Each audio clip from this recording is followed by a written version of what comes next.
Let's start reading Watanagashi. I hope that we can read it before a certain time frame. I might read a little fast, but whatever.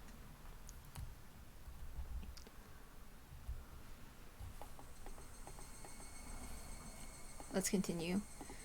I'm not in a good mood today, but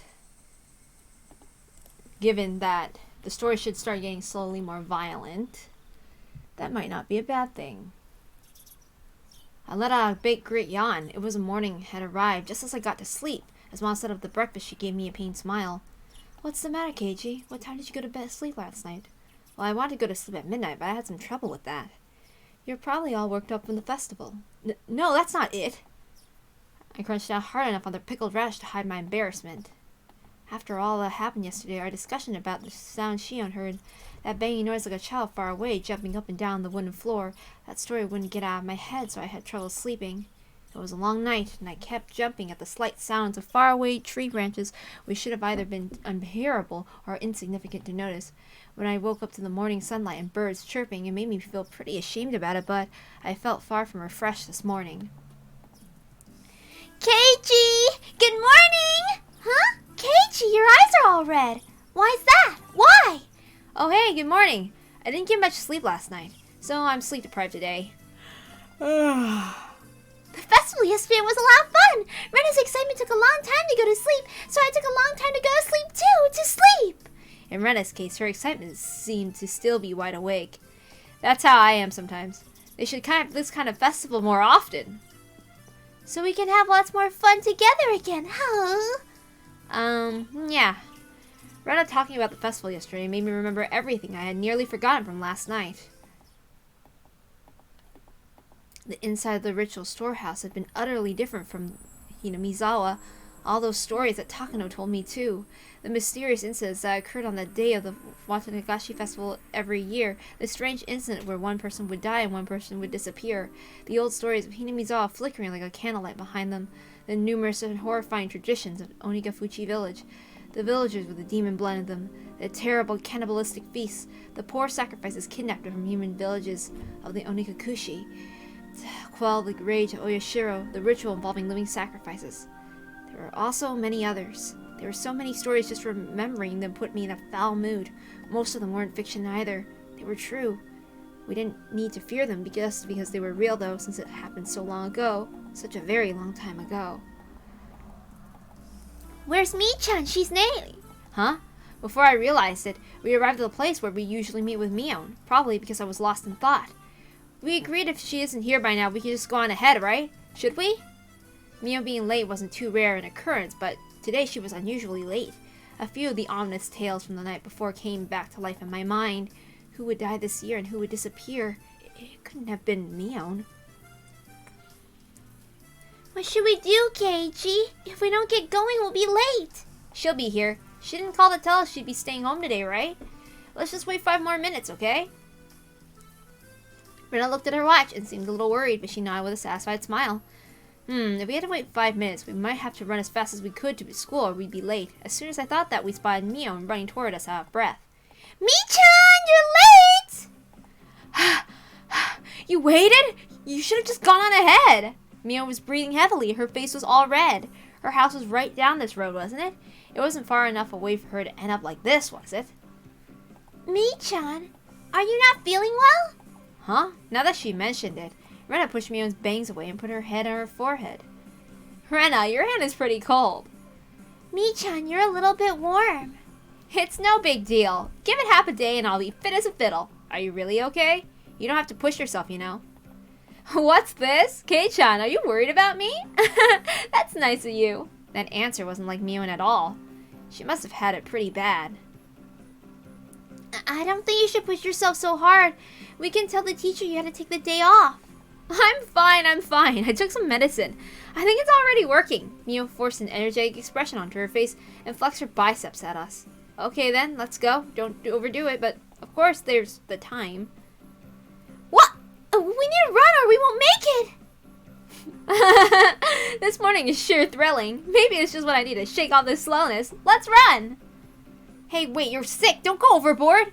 Mion began to run vigorously anyway. Mi-chan is older than us, right? She knows her own body better than anyone.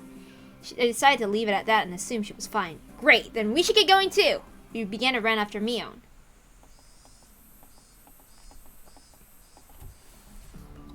The school looked the same as always. The hours had passed listlessly and my lack of sleep took its toll. There was a sport where people were competed by sleeping. I'd be the world champion by now. The trick to overcoming this sort of dangerous situation was to hold your pencil upside down. Why, yeah? So you don't draw strange patterns all over your notes while half asleep. If you were holding your pencil upside down, that wouldn't happen, would it? Something that must felt like an eraser hit me in the head 6 times. Ow! What was that for, Sadako? I haven't done a single thing! Who'd play a prank on me like this? Oh, it's chalk, not an eraser. Uh-oh. Behind me, a female outlaw. My hold razors was the teacher's shadow, holding 3 pieces of chalk in each hand. Maibara, go wash your face. Right, gladly. That alone was enough to wake me up, but I flew out into the hallway as it shoved out the pressure exuded by the teacher's sheer power. If I was going to wash my face anyway, then I would rather use the sinks out front rather than the ones in the dark restroom. Thinking that, I left the hallway and went to the entrance. The sunlight was strong. So strong you wouldn't think it was June. I turned the faucet, and with a lifeless bubbling noise, lukewarm water came pouring out. If I let it run for a few moments, would it get cold? I looked at it absent-mindedly for a while. Excuse me, I knew you'd choose these sinks, Kei-chan. The ones out in front feel better, don't they? Mion. No cutting class now. I stuck my hands in the water to find that it had gone so cold that it seemed strange it had ever been warm. I scooped it up and splashed it against my face. Once I was done, I moved out of the way, and Mion did the same. Mion, how's your cold doing? You're sleepy because of the medicine, not lack of sleep, right? Actually, this is a secret. After the festival yesterday, I got wrapped up in the party my relatives were having, and, well, I had a bit. A bit. She made a gesture like she was tilting a cup into her mouth, which means you didn't have a cold or anything. Are you hungover? How old are you? Give me a break. I really don't feel well, you know. I suppose she'd be feeling lousy either way. Still, you treat colds and hangovers in completely different ways. I was worried over nothing, man. I guess that's just like you, Mion. Mion scratched her head a little embarrassed. She didn't seem to be feeling well, but now that I knew it was a hangover, I didn't need to worry too much. It would go away with time after all. Oh my god, I hate how there's like a draft in my room. Oh, but my head's really pounding, so the teacher told me that I should go home early. Ah, you cheater! So you're gonna go home now, Mion? Now that I look again, Mion had her bag with her. She must have been on her way home. Yep, I feel bad about it, though. I'll get some rest at school home like a good girl. Sorry I can't make it to the club. Would you take over as leader for today, Kei-chan? I don't know if that'll happen. Well, let's have that unspoken rule where we don't do club unless everyone is there, don't we? We never did it when you had to go to your part-time job, did we? Mion laughed wryly, saying we didn't need to worry about her. No matter how much fun we have, though, I think that feeling guilty about friends who can't share in it is a sign of really fantastic friendship. In that sense, the club Mion has created is a wonderful thing. As I thought about it, the moisture on my face dried up. I suppose we were talking too much. If I didn't get back to the classroom soon, I could get in trouble. Okay, later, I'm going back. Be careful on your way home. Don't wobble into a sewer or brook, got it? I left it at that and turned around and started heading back to the classroom. Oh, one more thing, Kei-chan. Mion stopped me, and I turned my head to listen. What's up? This may sound weird, but don't think too hard about it. Well, that depends on what it is. Last night, near the end of the festival, did you see Tomitake or Takano anywhere? I suddenly tensed up. You know Tomitake and Takano, right? You remember, Kei-chan, the 4 of you were talking during the setup the day before. If I could, I wanted to forget about sneaking to the storehouse at night as soon as possible. So hearing the names of the people I was with at the time really got to me. Beside that, though, why was Mion asking me a question like that? I ended up staring at her, unable to answer immediately. Was she asking to see if I'd seen them, or was she asking the question knowing that I had? I couldn't tell. Well, maybe. I might have seen them around. I don't know. My vague response was clearly not to Mion's liking. What answer was she expecting from me? There's no way for me to know. I see. Then, one more question. On the same night, did you see Shion? My heart leapt into my throat again. The tiny needles buried underneath Mion's words pricked into me. Didn't you ask me that yesterday?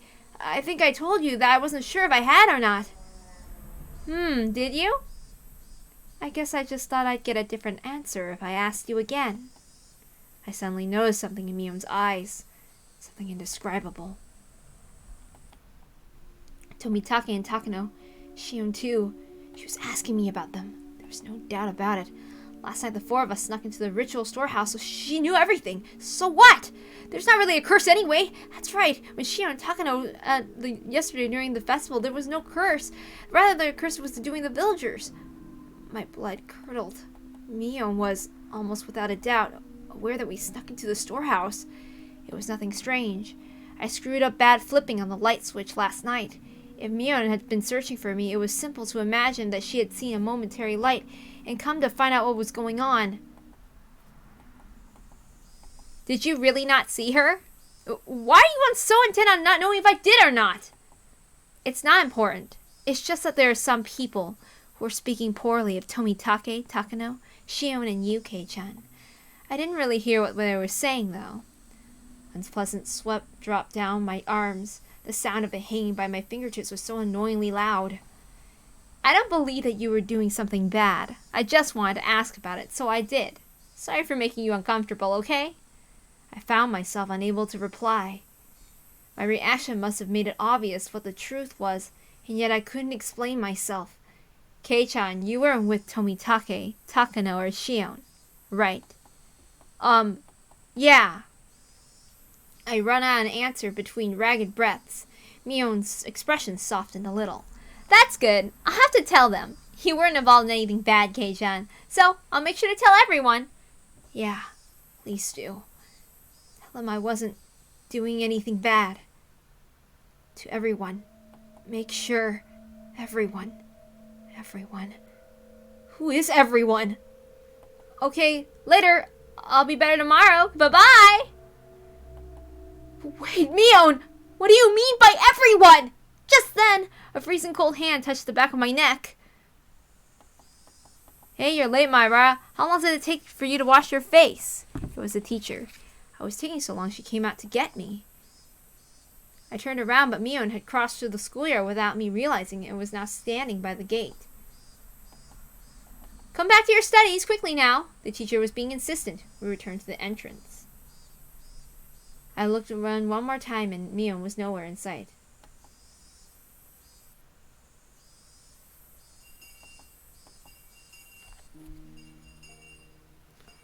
Keiichi, you haven't seemed well all day. It's clearly because he had far too much fun yesterday. I don't want to be told that by the one who got lost. Your face was nearly all red and you were crying. Sadaku was so cute last night. My friends did their best to try to cheer me up, but it didn't lighten my mood. Was it far worse than I thought? Had I really done something terrible that last night? These thoughts remained with me for the rest of the day. Bye, Keiichi. I'll see you tomorrow. By the time I realized it, I was in front of my own house. Mi-chan had a cold, right? Could you have a cold too, Keiichi? Could you? Huh? I'm fine. I may look scrawny, but I never miss school because of a cold. Both you and Mi-chan didn't look so good today, though. Thanks for worrying about me. I'm fine. Idiots don't catch colds, remember? Oh, shut up, Keiichi. You've had colds before. You just don't remember it. Rena smiled and waved to me and left. And he had a cold from, wearing the maid outfit. With my shoulders bobbing up and down from breathing heavily, I entered the house. As soon as I got back in, Mom called out to me. Oops. What? Keiichi, I'm sorry, but could you go to the library and return a few books for me? Huh? I don't feel like it. Your dad and I have to wait inside a house for a phone call right now, so we can't leave. I need to return them today. Could you please do it? Sheesh. Did it have to do with Dad's job? No point in arguing if they bring that up. I guess so, but I don't know where the library is.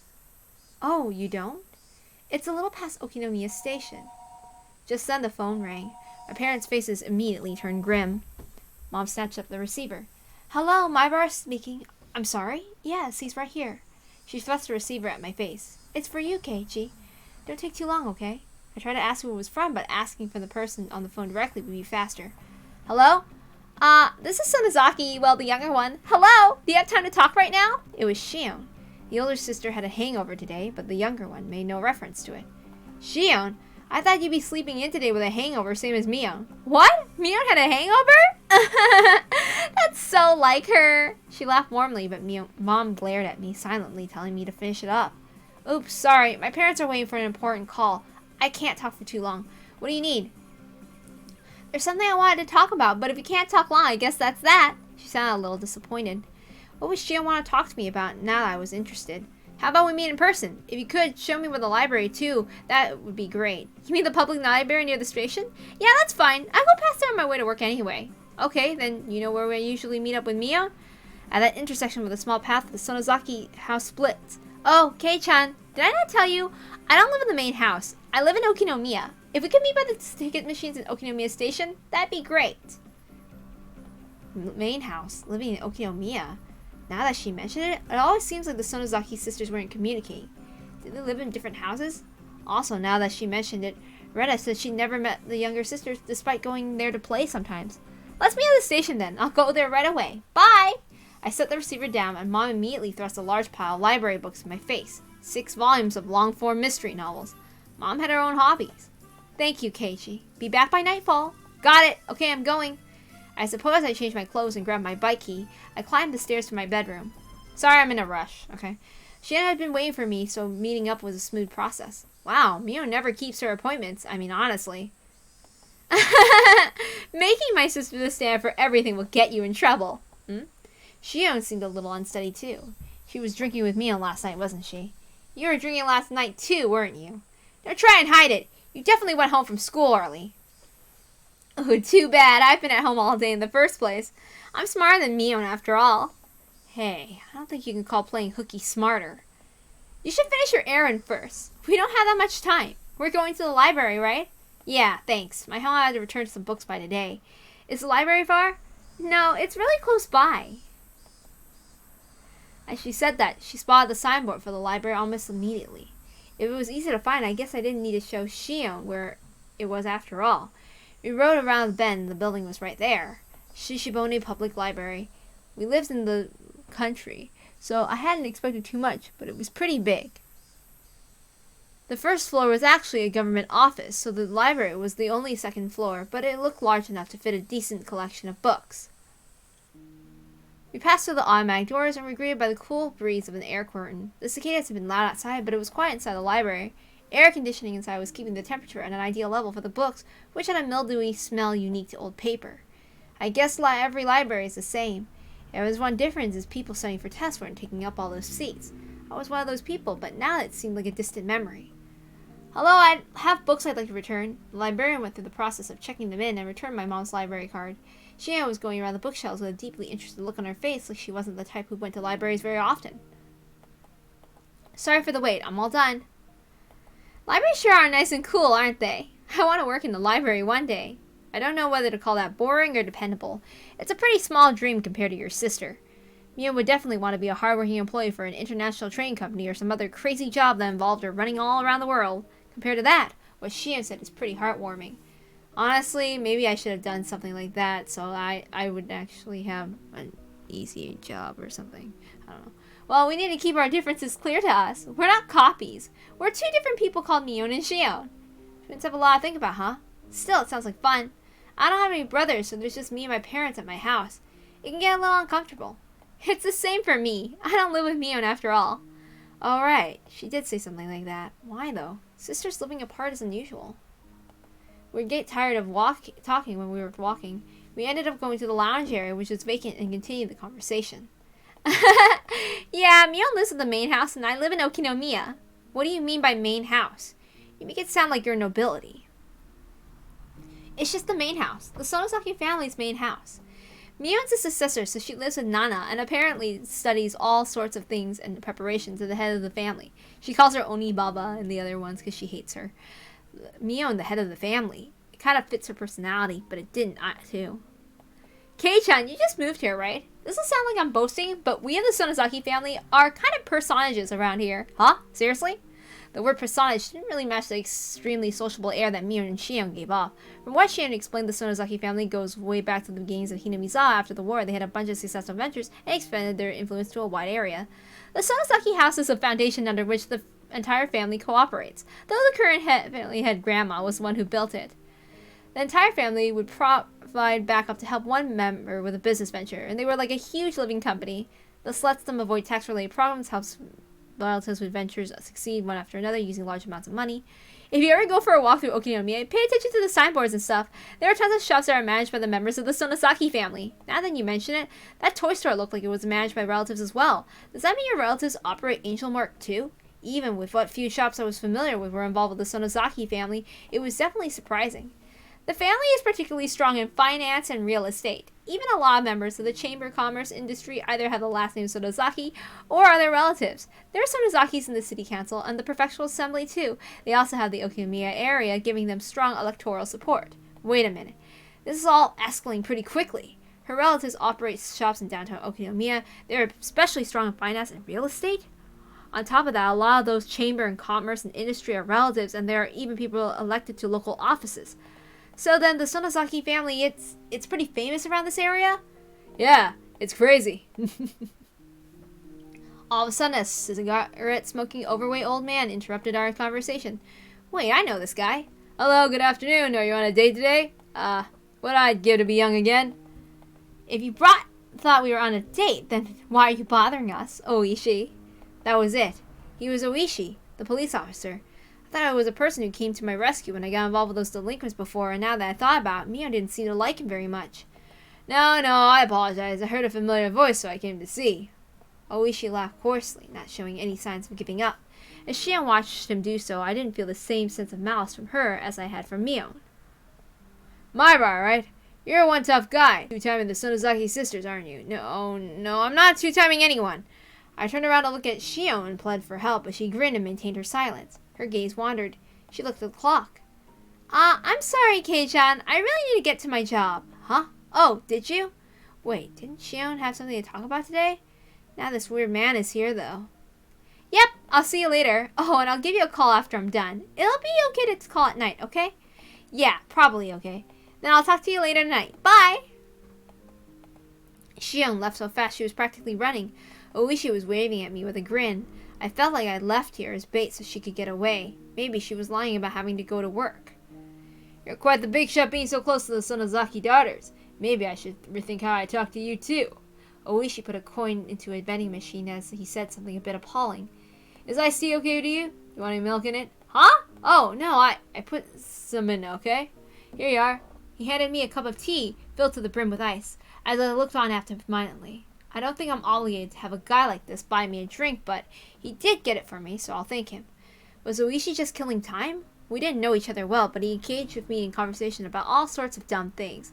When I thought back to how I talked with Shion, this is like a total disaster. My bar, how much do you know about Sonozaki? Other than what I heard just now, nothing.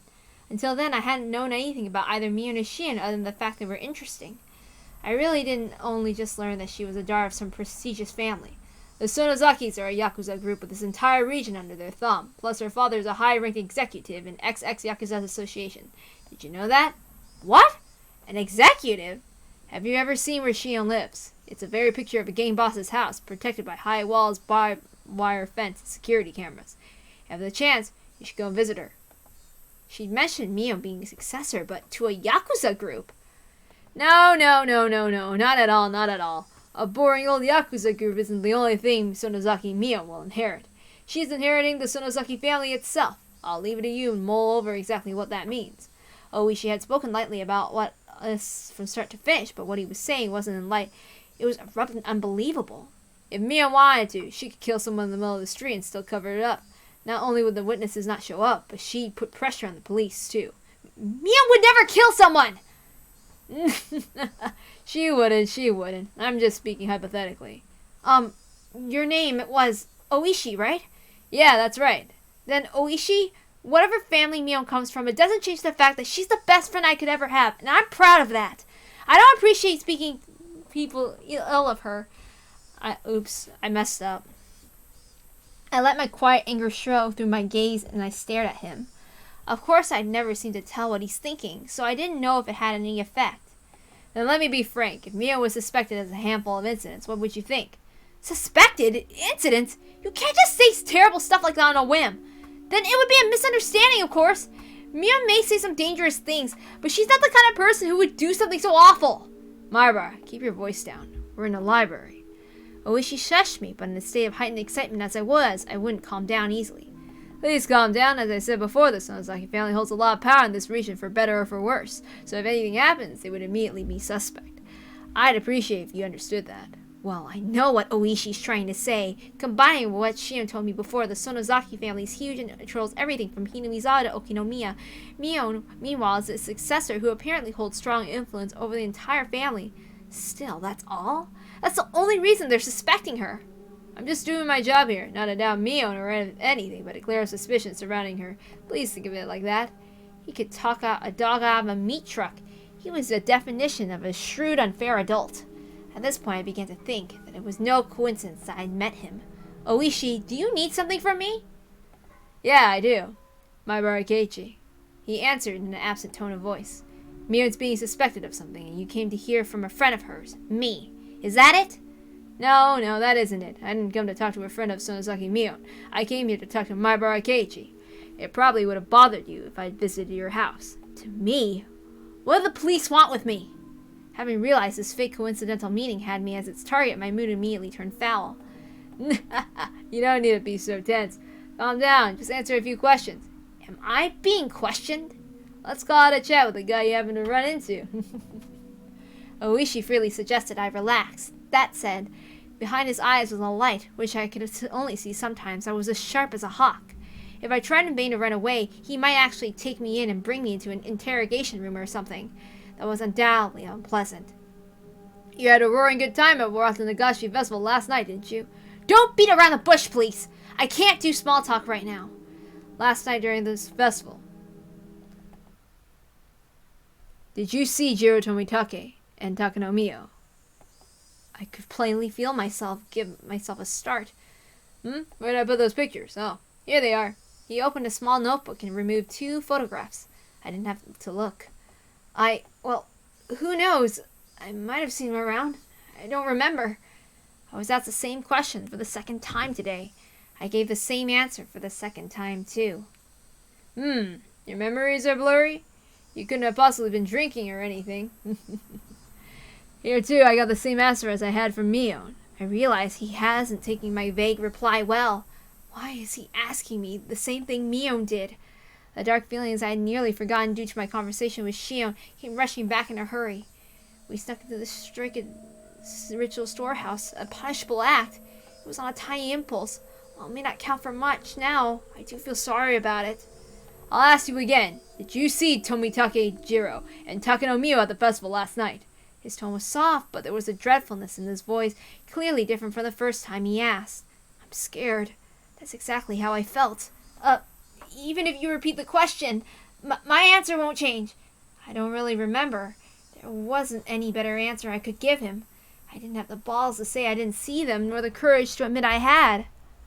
I see. I just thought that maybe I'd get a different answer if I asked a second time. I'm too scared to look at Oishi in the eyes. I'll change the question. Come, my bra. Relax. Oishi grabbed my shoulders and squeezed them as if trying to give me a massage. It almost just hurt, though.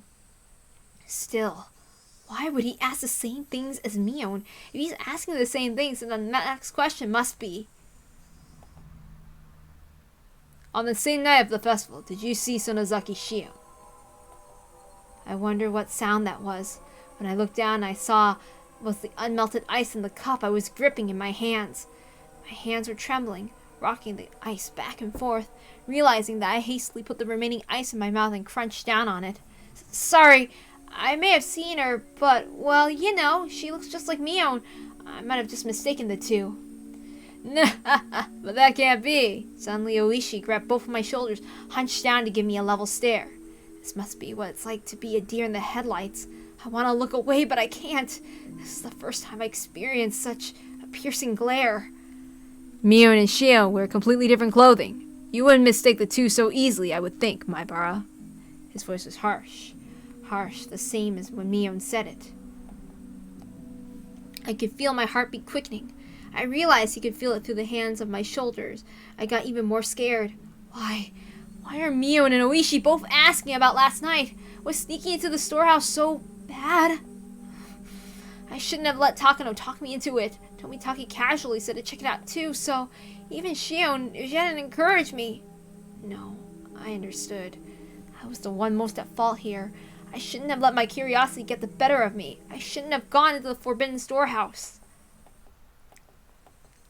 Oishi, I think it's our clue to get out of here. A young man wearing a suit came into the lounge. From the way he held himself, I knew immediately that he's Oishi's subordinate. Ah, so it is. Closing time already? I hadn't realized until he said something. The jingle announcement telling the patrons of the library had closed. It's starting to play without me realizing it. I was so irritated, so overwhelmed that I couldn't even hear it. Well then, Myra, we're out of time, so allow me to take my leave. I'd like to talk to you more about this at your leisure when we have some more time. This isn't a joke. If I never saw him again, it would be too soon. Oishi followed his subordinate and left the lounge behind him. However, he spun back around. Oh, right, Myra. What is it? Those two questions I asked you before. You don't remember well enough to answer either of them, correct? Right. Just so you know, you saw them all yesterday. You were all walking along, the four of you, having quite a pleasant time, near the stone steps. I saw you with my own eyes. I caught my breath, and my heart seemed like it was about to stop. What a detestable person. He knew, and he was testing me. We'll meet again. Have a good year. I sat there like a rock unmoving, until I could no longer hear the clacking sounds of their footsteps. Sorry I'm rushing, so if it sounds like it's rushing, yes, I am rushing on purpose. I don't really have time. I'm going to read the important parts more slowly and seriously, but this part, some of these other parts, I'm going to be rushing, okay? Sorry. I was on my way back home. The cries of the Higurashi accented the already lonely evening. More time had passed than I thought. The orange dusty sky was being chased down, little by little, by an indigo color approaching from the east. Exhausting from the slow climb towards Hinamiza, without noticing, I'd gotten off my bicycle and was pushing it uphill. I don't understand any of this. No one had told me to my face that I'd done something wrong. No, in fact, it might have been much easier on me that way. What happened yesterday really was just my curiosity. It was really no more than a quiet prank. No more than having the courage to cross at a red light as long as you did with other people. The storehouse for ritual implements, hallowed ground only accessible to the family of the priest.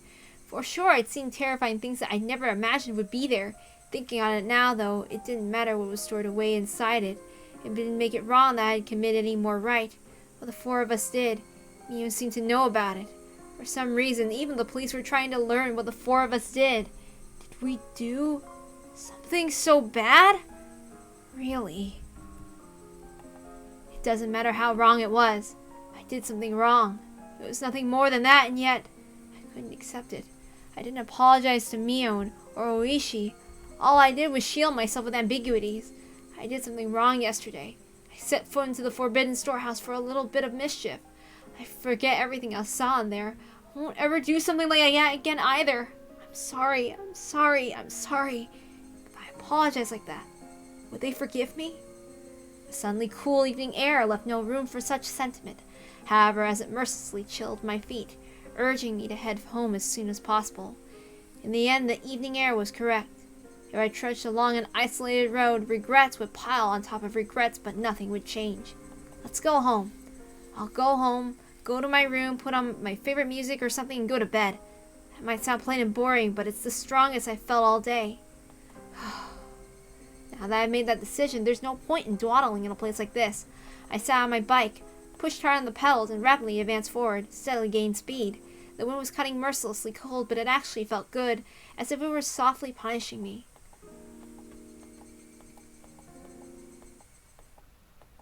I didn't eat much dinner before excusing myself early and returned to my bedroom. Mom called me from downstairs. Keiichi, you have a call. It's from Sonozaki. Sonozaki? Was it Mion? No, it was Shion. I just remembered she said she wanted to tell me something today. Oishi interrupted, so she didn't get the chance. Shion said she'd call tonight. Hello? Is that you, Shion? Hello. Ran into a bit of trouble today, didn't we? She said so plainly that I got a bit annoyed. She was the one who left me there and ran. Don't say that. I gave you the signal to run away with me, didn't I? You just sat there looking dazed, Kei-chan. I wasn't dazed. All of a sudden you left me there, and after that I had to put up with a Wishi guy for ages. Don't complain to me about it. I can't believe she passed it off like that. She looks just like Mio, and yet inside she's this different. I got a little irritated at myself when I realized somewhere in my mind, hoping for the same reaction I'd get from Mio, even though she's a different person. Sorry. Next time I'll run away first thing and leave you there. Hey, it's ladies first. Shion laughed refreshingly. When I heard her voice, I realized she wasn't really that angry or anything. It was just as she said. The cause of my temper was because of my own fault for not leaving immediately. I'll stop blaming it on others. Blaming it on others would be... Anyway, you had something to tell me, right? Oh yeah, I mean, if you already know, that's not something that bears repeating. Do you already know? Shion lowered her voice suddenly as if she were glancing around. I had no idea what I could already know. Sorry, but I have no clue what you're talking about. At least give me a hint. So that means you don't know. She seemed to take my stupid-sounding question as evidence. However, her voice didn't sound disappointed or exasperated. Actually, it's about last night during the Watanagashi festival. My entire body jolted as I was assailed by terrible feelings. Is Shion going to ask me the same thing? Hello, Kei-chan, are you listening? Yeah, I am. What about last night? The four of us went in there, right? She didn't beat around the bush. Whether or not I wanted to admit it, it was the actual honest truth. I couldn't act like it hadn't happened. And after that, we walked away together and went our separate ways near the stone stairs, right? Takano and Tomitake went to the stream, and you stayed there, Kei-chan. I went over to see some relatives. Yeah, why do you ask? We won't make any progress if we keep asking each other's questions, so let me ask this question first, okay? You mean, did I see Tomitake and Takano last night? Huh? Oh, yeah, did you see the two of them after that? I'd be lying if I was saying I wasn't surprised. This is the third time. Why? Why? What the hell is going on? Why? Why are you asking me that? No, Kei-chan, I'm asking the question. Please answer me. Did you, Shion? If you did, answer first and I'll answer. My shabby response betrayed how scared and small I felt now. After everything that happened today, Shion didn't say anything for a few moments. Just as I was beginning to think I'd really put my foot in my mouth with that response, she finally answered me. Of course I didn't see them. My relatives were with me, and they can vouch for that. I didn't see them either. People can vouch for me too, like Mio and Ren and everyone else. Now that we knew our answers matched, she let out a sigh that sounded more relieved. Thanks for answering me honestly. Okay, then I'll tell you. Apparently last night Tomitake and Takano died. Sorry, Shion. What was that you just said? Apparently last night Takano and Tomitake died. Takano was found burned to death in a drum. Tomitake was, well, it looked like. I found out this morning.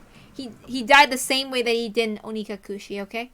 I heard my dad talking to a relative on the phone about it. Late last night, a police car on its way back from the festival's security duty had discovered Tomitake lying in the middle. Okay, yeah, we know this. We're not reading this part, okay? We don't do that. We don't do that. We don't read that. Okay? I don't like to do things that we already know this is repeated. So, okay, Shion does that. And we already know this. I'm not reading it. I don't care. Sorry for yelling. So, was Takano... Was that... In her case, it's a little unclear. Takano's body was found in the mountains of Gifu Prefecture. Employees at the rest stop nearby implored the police late at night that they could see flames in the mountains. The firefighters dispatched there first were the ones to find her. An autopsy concluded it was a burned corpse of a half-naked female. They initially considered the body beyond recognition, but directly afterward there was a request for dental comparison from the Essex Prefectural Station in Kinomiya. The results concluded it was Takano. The likely cause of death wasn't confirmed, but it might have been a homicide since she was in her undergarments. Her clothes were nowhere in the area. Okay, we already know this one, so we're gonna ignore it. Why did I think about that? Reading that too. So I'm skipping the parts where we always know how they die, because that's annoying. It's the same every time, okay? It's annoying. I don't... That's my thing, okay? I think it'll end up being Oyashiro's curse. We all did more than enough to deserve it after all. Deserve? You gotta be kidding! It's not like I... Shion wanted to see it with me. I just went along with her. I tried to say that, but I felt silent. Nothing would come of me blaming others. It didn't matter how much everyone else encouraged me, I'd have to put my foot down. I lost my own half-assed sense of adventure and agreed to go with them. Yes, it was my fault and no one else's. Shion, last night, when we stuck into the ritual storehouse, did you predict things would turn out this way? Of course not. I mean, I thought it was pretty risky, but I never dreamed something like this would happen. Shion's words were probably your true feelings. She knew she'd get in trouble if we were caught, but it was the thrill of this little adventure. It was the same for me. Besides that, Kei-chan, think about it for a moment. Didn't Oyashiro's curse turn out a little strange this year? It was already pretty strange, given... I mean, they found 2 corpses. Remember what I said? Okay, yeah. And this year, 2 people have been found dead. That might be true, but it's not a huge deal, is it? It is, Kei-chan. Think about it harder. Listen. 2 people died because of Oyashiro's curse. In order to quell Oyashiro's anger, 2 people would have to be sacrificed. Is that how it works? So what? Tomitake and Takano died and now 2 people are going to go missing? I don't understand why, but when I said that, I felt my spine freeze. I don't think anyone's been confirmed missing yet. I think about those 2 people have yet to disappear. Shion, like me, was obviously getting the same feeling crawling down her back. 2 people have yet to disappear. Shion didn't answer. A chill crept through my clothes. I tried to wrap into a fist in my heart and cold hands feeling on my chest. Neither of us could say anything. Tomitake opened the lock and he died. Takano exposed this ritual storehouse and she died. If 2 more people were to be sacrificed, then they would be none other than the ones who entered with them. None other than us. No. This has gotta be a joke. I wanted so much for her to pass this off as a joke. Even that was an incredibly difficult and selfish request. Okay. If that didn't happen, I could tell myself it was a coincidence. Whatever happened to them was so out of the ordinary. It was as if in exchange for sneaking into the ritual storehouse, there must be someone punishing us, some sort of cruel will working behind the scenes. Even so, I didn't want to accept that terrifying truth. If I did, I'd have to acknowledge the horrible crisis was growing near for Shion and I. That's what I argued against. I argued knowing I was running away. In the first place, it's not even in the newspaper. Such a monstrous incident would be all over. Magazine writers would flood the village too, thinking it'd be interesting. Of course it's not being reported. That's how it was in the past too. Okay, so yeah. We kind of already knew that in the first part. I hear the elders and the top brass of the Sonozaki family put pressure they could on the police. You mean that their deaths are going to be dealt with total secrecy? That's how it is. Of course the police are investigating it. That's how it's performed in secret, though. I hear the investigation itself is very restricted with what it can and can't do. They're essentially saying they're interfering with police investigation. Unbelievable. People died and yet they don't publicize it and deal with everything in secret.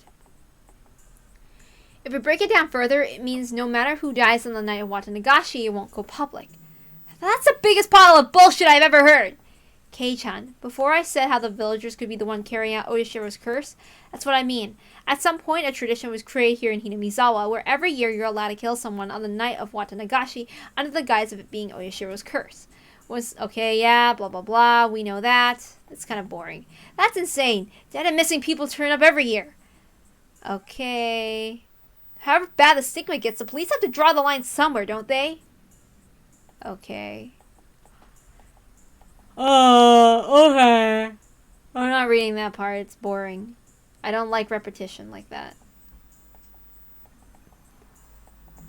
So, okay.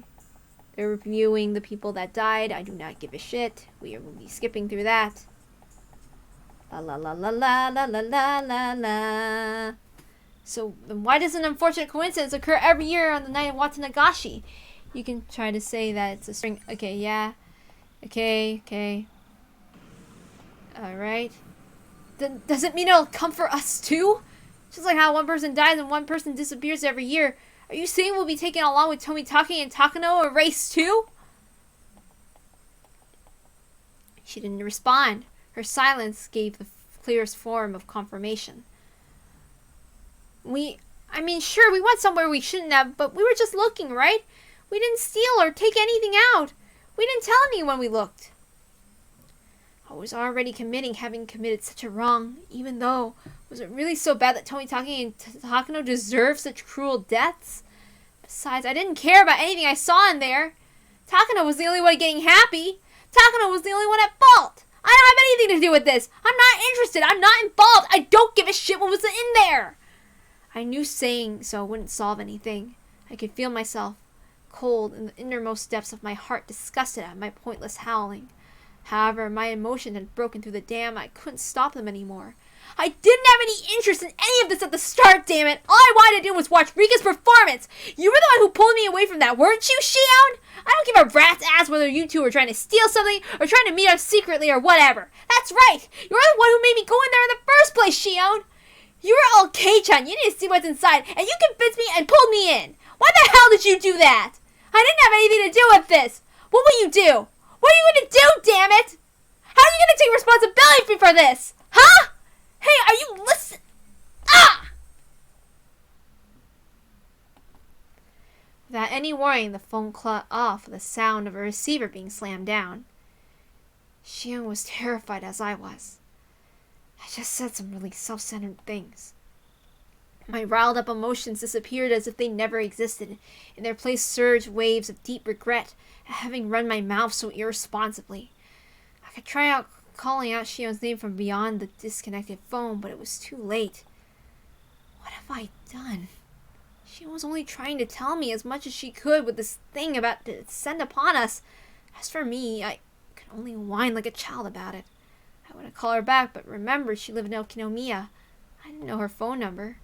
Since I had to declare to Mion that I didn't see Shion last night, I couldn't just call Mion and ask her for Shion's phone number. I was too scared. I couldn't even call her back. I was stricken with hopeless regret. I returned the receiver to its stand. I simply prayed that Shion will call me back again. Please, Shion, calm down and call me again. Hello, this is Maibara. I swept out the receiver as it wouldn't go through if I hadn't grabbed it at the exact moment. Is this the Maibara residence? Excuse me for a late call. I'm Kimiyoshi. Is this the head of the household? It was the voice of a middle-aged man. All my hopes rushed out at me. No, it isn't. If you need Dad, I'll go call him. I went to the receiver back down, but the man stopped me hurriedly. Oh, no. If he's busy, it's fine. This may be a strange question, but is my old man paying you a visit? No, nobody's here at the moment. I see. Again, I apologize for calling you so late at night. Goodbye. I don't know who that was, but what if Shion tried to call while I was talking to him? I thought, bubbling in egotistic anger. Hey, wait. Give it a break, Maibara Keiichi. These are selfish emotions that made Shion mad at me, aren't they? The more I thought about it, the more I thought that Shion had given up hope in the short time since we had our conversation and didn't want to call anymore. Calm yourself, Maibara Keiichi. If Shion does call again, then first apologize in a calm voice. If you do that, then Shion would understand. However, no matter how long I waited, the phone didn't ring again that night. Poor Keiichi. I think he has a right to be mad. He's being forced. And yes, I'm gonna skip parts that have been previously established. Anyway, you see new tips. I'm going to read these as quickly as I can.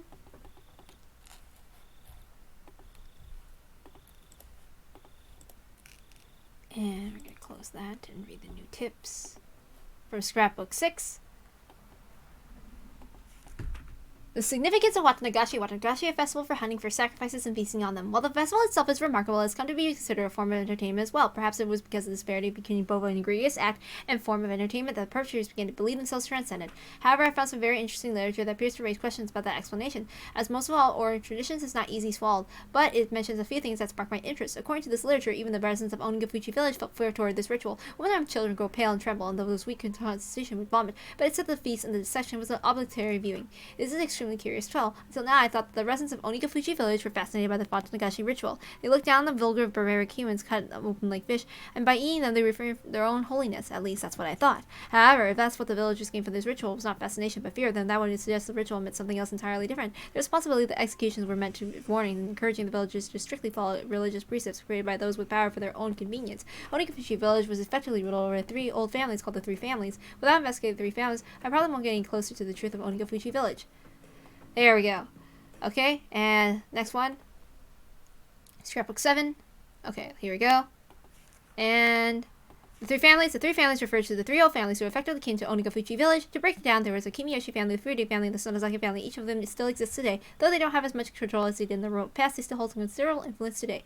The three families are considered by the legend those in whom the blood of the swamp demons run the thickest. The Kimiyoshi family. The Kimiyoshi family appears to have held great power as the head of the three families, but it doesn't have that much kind of leadership today. The current mayor of the village, Yoshichiro Kimiyoshi, is from this family. The fact that the members of the Kimiyoshi family are elected as the mayor every generation is a remnant of the old system. Of course, there is no rival candidates. It appears that the Kimiyoshi family holds the mayor office through the popular elections of the post-war era. The Furude family. The son of the village has faced since ancient times. The Furude clan has guarded the sole shrine dedicated to Oyashiro. They were worshipped as the only people to represent the voice of Oyashiro for a long time. The family branched off after the war and lost most of its main power, and now it only exists of the main house.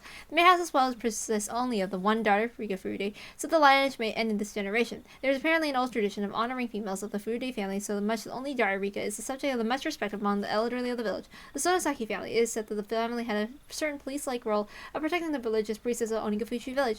Of the three families, a relatively weak position can be seen from putting them there last. Of course, today the Sonozaki family is flourishing. The state of affairs among the three families is completely reversed. Even now, one gets to say they can control and Miza. The three families conferring with each other is similar to the old way that her and head of the Sonozaki family, Oreo, essentially decides all the ongoings of the village by herself. Okay, there. There you go. And now we're going to do the late night call. I'll read it fast depending, okay? Excuse me for the late call. I'm Kimiyoshi. Is this the head of the household? Yes. No, not at all. Thank you very much for that. Yes. Well, you see, I do apologize for calling out this out, but I was wondering if the old man was visiting you at the least moment. You got that right, yes. Once again, I'm very sorry for calling so late. Goodbye. So, no good? No, I'm not sure what to do. He may be very passionate about it, but at least he always gives a call. You called everyone he plays Go with, didn't you? Hello, this is Kimiyoshi. This is Sonozaki. How did it go? Have you found the mayor? Oh, Mion. I'd call everyone I could think of, but I came up with nothing. We can't find him. What do I do? He could be idling about. I put in a word a bunch of people who might have had an idea, but nobody did.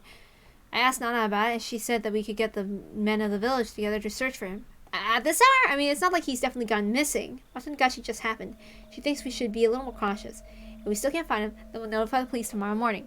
Whether or not we find him, though, we should refrain from making any false accusations. Oreo said that? Yes. If you can't trust her without hearing her voice, then I can put her on for you. No, that's fine. I understand. We'll get the men together and search. If we still can't find him, then we'll notify the police in the morning. She'll leave it to you to organize the men. I'll be there as well, as Nana's representative. Thank you. I'll get everyone together immediately. Thanks. I'll talk to you later. Yeah, I'm reading it just really fast. I really don't care right now. I'm gonna try to breeze through it quickly. There's no way I'd be able to sleep. So it's been an hour. She hung up the phone like that. I realized for the first time what kind of situation I was in, as well as the only ally who would support me was. I waited with bated breath for Shion to calm down and call me back. What would I do with the phone ring when I was sound asleep? No matter how long I waited, it never rang. Exhausted, whatever my mind started to wander, I would jolt awake as though I heard the phone ring. In the end, I brought the cordless phone with me into my futon and went to sleep with it in my arms. Keiichi, calm down! God damn! I know you're guilty, but sheesh!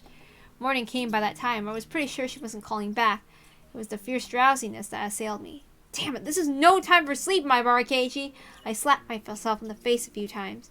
I went to the washroom and washed my face, which is something I usually didn't do. That wasn't enough either, so I even brushed my teeth. After that, I was finally wide awake. Mom saw how strange I was acting. Her eyes went wide. What's wrong, Keiichi? Are you going somewhere today? Going somewhere? Yeah, to school.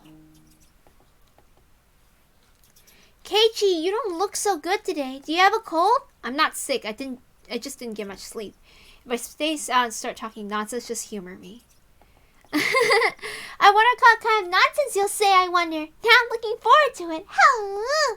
I felt utterly shattered, and I still hadn't picked myself back up this morning, and for precisely that reason, Rena's honest smile was a sight for sore eyes. Yo, what's up, Kei-chan? Rena, good morning. What? Mi-chan, you look like you didn't get much sleep either. Mion had gotten home early yesterday with a hangover, but she didn't look too good this morning either. Her usual cheerfulness was something completely buried in shadow. Yeah, I went to bed at like 3. I'm a little tired. 3? Hey, you can't keep staying up late. You probably read the first volume of the manga and thought it was interesting. You read this entire series, didn't you? I understand. I've done that before. I joked, trying to shake off my sleepiness. I was trying to be considerate. However, neither Mion nor Rena smiled. In fact, they didn't even pay attention. Rena's expression immediately darkened. What? Wait, is this about the mayor? He still hasn't been found? Nope. Hey, wait a minute. What are you talking about? You can't find the mayor? Even the classroom, which was normally bursting with bright, joking voices, seemed a different sort of murmur today. Good morning, Keiichi. Have you heard? It looks like something terrible has happened. I don't really know this mayor person, but he's an old guy, right? Couldn't he just be wandering around senile? The mayor is certainly not senile. He's a sprightly man who can teach both calligraphy and swordsmanship. He probably got lost somewhere like me. A lost Rika! Hello! I want to take you home with me! Getting lost is only cute because children like Rika can do it. A worn-out old man getting lost isn't moe in the slightest. My mind entertained dumb thoughts like that. Our teacher arrived. Everyone rushed to their seats. Good morning, everyone. Good morning! The class greeting was normal, but the atmosphere in the room was heavy. Some of you may have already heard, but last night, despite the late hour, the mayor never came home. Is there anyone who saw the mayor yesterday? One or two hands went up in silence, and they told her about having seen him. None of it seemed to be vital information, however, and everyone began whispering amongst themselves. If anyone's seen the mayor, please tell an adult about it, all right? Now let's begin class. After that, the same old lessons began. The rumors, once quieted, blossomed in flowers again at lunchtime. I could hear a few different conversations. They were most likely related to the mayor's disappearance. Summing them all up, I came out with this. Okay, yesterday, the evening, the mayor went to the meeting at the Shrine Assembly Hall. The meeting ended after the sun had fully set and everyone left. The elder's house was a bit far from the center of Hinamizawa. It was already late. Hinamizawa doesn't have a lot of lights outside. Nobody saw the mayor after a meeting. However, because he had been hungry, he wouldn't have taken any side trips. He would have gone straight home. However, no matter how long his family waited, he never returned. Some thought it might have been an accident. They left no stone unturned. They searched for the irrigation channels to the water wells, and even with the rice paddies, they didn't find him. Of course, there was only how far they could search in the middle of the night. The police were going to wait for daylight and then have young men search in the town for a help search. After all of that, they didn't find him. They were apparently going to look in the mountains. Even now, at the moment, the adults were probably all searching for him. The more they searched in vain, the more time passed. The only thing that came to mind was the curse. The rumors of Onikakushi, of the demoning away, had become this year's sacrifice to Oyashiro's curse, who had recently been occurring every year. That scary possibility, which everyone thought about, but nobody could say out loud, was slowly but surely spreading throughout the village. Was he demoned away and offered as a sacrifice to quell Oyashiro's anger? My classmates were whispering to each other, the curse didn't happen this year, so there shouldn't have been any sacrifices. I, on the other hand, I knew. The curse did happen again this year, and there were 2 people that died. This may have sounded strange, but I didn't think the elder would go missing. My reasons were clear. Shion and I would have a higher priority. The 4 of us thieves that broke the taboo and sent into the sacred ritual storehouse. Okay, yeah.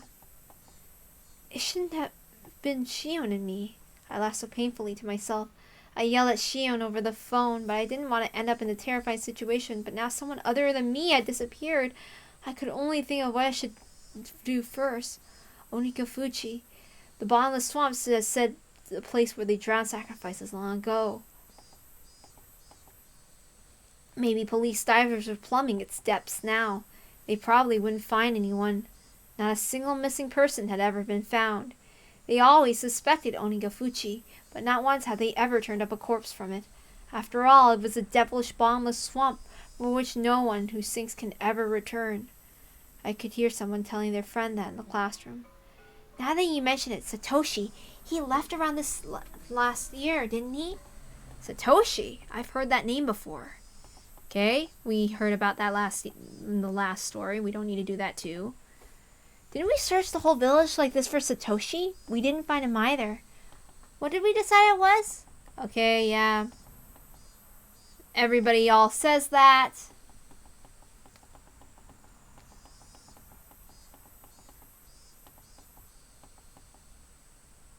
Okay. Yeah. It looks like I messed up the seasoning today. Sorry.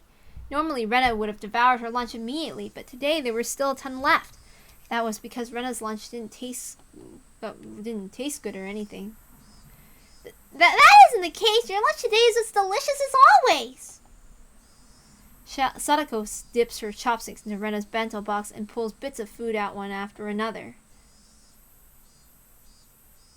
Yes, delicious indeed. Today in particular, in fact.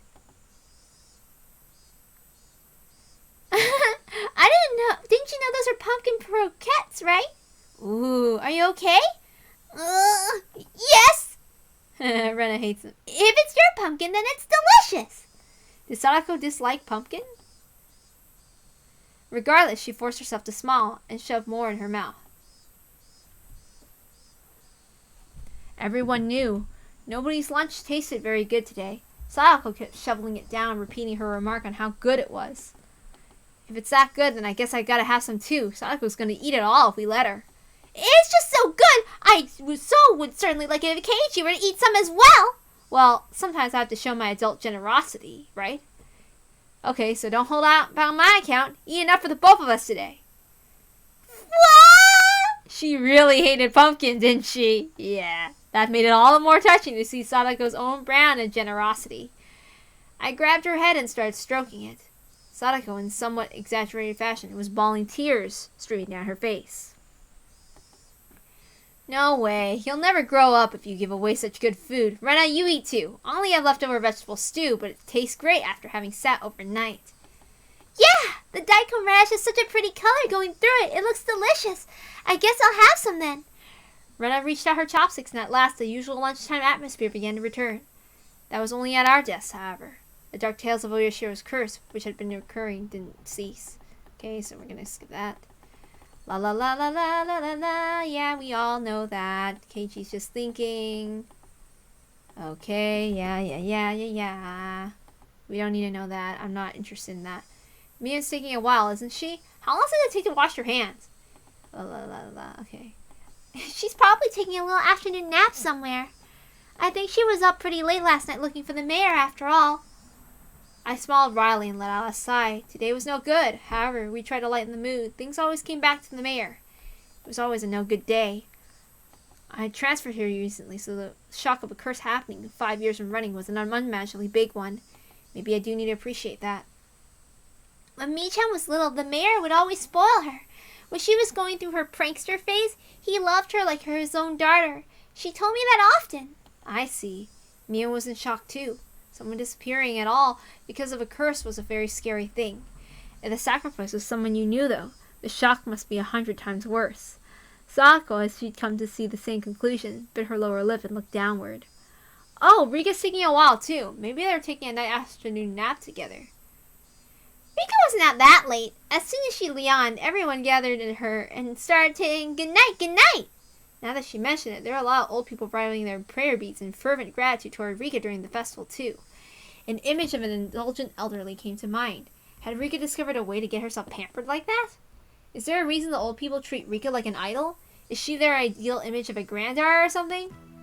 I don't know anything about that, but I want to see Rika yawning. It's probably all like, I want to take her home. I don't personally think that it's that cute. It's more like, and she opens her mouth really wide so you can see the back of her throat. Her throat, the thing in her throat, all wobbly. Rena's pretty handy at times like these. I finally managed to let a heartfelt laugh. I, for one, hate uvulas. They look weird to me, and I wish they didn't exist. And that they didn't have a function. Oh, right. I'm on day duty today, aren't I? I need to go wire the flower garden. The garden is right outside the teacher's lounge, too, so they can immediately tell if you don't do it right. I think Sadako is cute, not only Rika-chan. Oh, can't breathe. I got a glass of it, so cute. Sadako is cute, too. I'm going to take you home. Rena was squeezing her hands around Sadako's neck and trying to get a look into her throat. You know, Rena is... I can't say it out loud, but she's notorious, isn't she? Hearing Sadako make a weird noise like a chicken being strangled was kind of hilarious, and I couldn't help but laugh. But at some point the classroom had erupted into laughter too. Maybe Rena's doing it on purpose, because if she wasn't, this nonsense was a welcome sight. Anyway, let's get to the flowers while I still have time. Slowly and quietly, I left to disturb the room's newfound peace. I left the classroom. The wiring can was hanging up outside the kitchen. This building had originally been an all-male forestry service building, so there apparently was nothing thoughtful as a garden here before. They decided to have the school share the space. They built one here as a modest gesture of appreciation. Well, the flower bed, it was a little longer than you would expect. It went all the way around. It went all over the place. It was so big one would need to refill the watering can 5 or 6 times to get it all done. I was doing this together with a kid who was thankfully on day duty today. She was in the lowest grade, though, and a full size smaller than even Rika. I couldn't even make a kid who would struggle just to lift a full watering can help me with this. For this, if one was placed on day duty with someone you liked, they'd do it all for you, so it'd be cake. No point in blaming her. I give up. I just get started. Watering can in hand, I was just about to leave the building. The old man from the forestry service said, "Trust me. Sonny, there's a vegetable garden right behind the warehouse, right? It's all just about dried up. Water that too, would you?" "Oh, you mean the curry vegetable garden? The one with potatoes and carrots and other things that are only ingredients for curry?" It's definitely the personal garden of a curry-loving teacher, but making students responsible for the upkeep and getting them involved for her personal affairs. I couldn't say that to his face, so I gave up and decided to carry out my day duties. The sunlight out in front was strong. The great chorus of cicada was strongly underlying how nothing was different from yesterday. I passed by the classroom, and I don't know what happened, but Rena and Sako were in the middle of a huge melee. When I was gone, the kids had all arranged desks in a circle, forming a ring while everyone was cheering them on. Yeah, that's how it should be. I'd love to see that. Too bad that was left out in the animes. Once school ended, we'd need to return to reality where our elders' disappearance would once again be all over the place. I wanted everyone to forget about everything and have fun just like yesterday, if only we were at school. In that sense, Sadako's whirling elbow and Rena's flying backward spin kick made for a pleasant sight. Even as a result, they flipped over my desk. That's my pencil box! I'll just let it happen today. That's fun. I would love to see that. I wish we got to see more of those little fun, silly antics in the Higurashi anime and stuff. So anyway, I set to work hastily watering everything and wanting nothing more to do than to be done as soon as possible. That should be about it. No sooner had I thought that I remembered that I had to water the teacher's vegetable curry garden too. That's such a pain, but I don't have a feeling that it'll come back to bite me if I don't. I filled the can with water again and headed to the warehouse. Okay, yeah. This is a place students didn't like to go. It was always damp here, and you couldn't discard the possibility of slugs and pillbugs being around. I ran across her in a place like that and was surprised. "Whoa, it's Rika! Don't scare me like that!" Rika was just standing there like a puppet devoid of life. I was the only one who startled here. Rika didn't even seem to react to my appearance. "Rika?" She finally noticed me. Her expression was clearly abnormal. There was red under her eyes, stained with tears and dirt. There were blades of grass stuck in her hair, too. Her clothes looked as though she'd fallen to the ground. "Rika, are you hurt? Did you fall?" No, that isn't it," Rika said in the brightest voice that she could manage as she rubbed her eyes. She didn't look anywhere near normal, though. "What happened? You weren't sleeping on the storehouse roof and then fell off or anything, did you?" "Don't worry about me. I have something I want to ask you, Keiichi." Rika walked over and clung to me. At first I thought she was playing a trick on me. However, eventually I'd realized it was something I couldn't run from the question she was about to ask. I shuddered. What do you want from me?" She looked straight into my eyes. Her upturned eyes bored right into me. It was as though they were trying to pull the answer out of my own eyes without actually asking me the question. It was so scary, so I averted my eyes from hers. "Keiichi, did you do something bad on the night of the festival?" My body gave a jolt from its very core. Rika, who was clinging to me, might have felt my shiver. A nervous tingle crawled up my feet, and after going up my back, freezing my entire body, had made its way into my brain. "Keiichi, do you really not remember?" My head began to throb. I don't understand anything. Mion asked me, Oishi asked me, Shion asked me, and now Rika was asking me. We thought nobody knew about what we did last night, but in fact everyone knew? They all knew, and they came to ask me again and again until I admitted it. When I thought about it, it was pretty clear the whole thing was out in the open. After all, don't Tomitake and Takano's deaths prove it? "Keiichi." How should I respond? We should have never entered the forbidden storehouse, and even though I regretted it so much, was she saying it wasn't enough? However, I had all but decided what I was going to say. I'm not exactly a good kid, you know. I've done lots of bad things, so I can't remember anything specific. Just as I had with all the others, I evaded the question. Rika stared at me with those innocent eyes. Her eyes were so painful I had to look away. After a few moments of mutual silence, Rika released me. I'm sorry for asking you something strange. Please forget about it, she said, smiling her usual smile. Then she came running off as if nothing happened. As she retreated in silence, I could feel her accusing me. Rika! If she didn't hear my voice, then I was going to have to give up. However, she heard it. Rika swirled around and waited for me to continue. I was the one who had questions now. Still, asking any of them could just be a half-assed way of admitting what I did. Hey, Rika. What is it? If anyone knows every way, then I should be able to ask this, right? Why is everybody asking me about the night of the festival? That evening. Had I done something that wrong? I'm plenty sorry about it. And I only looked anyway. I didn't break anything or steal anything. Really! Still, Tomitake and Takano, they died so miserably. Since those two had come to such a sudden end, there's obviously no way it would forgive only me.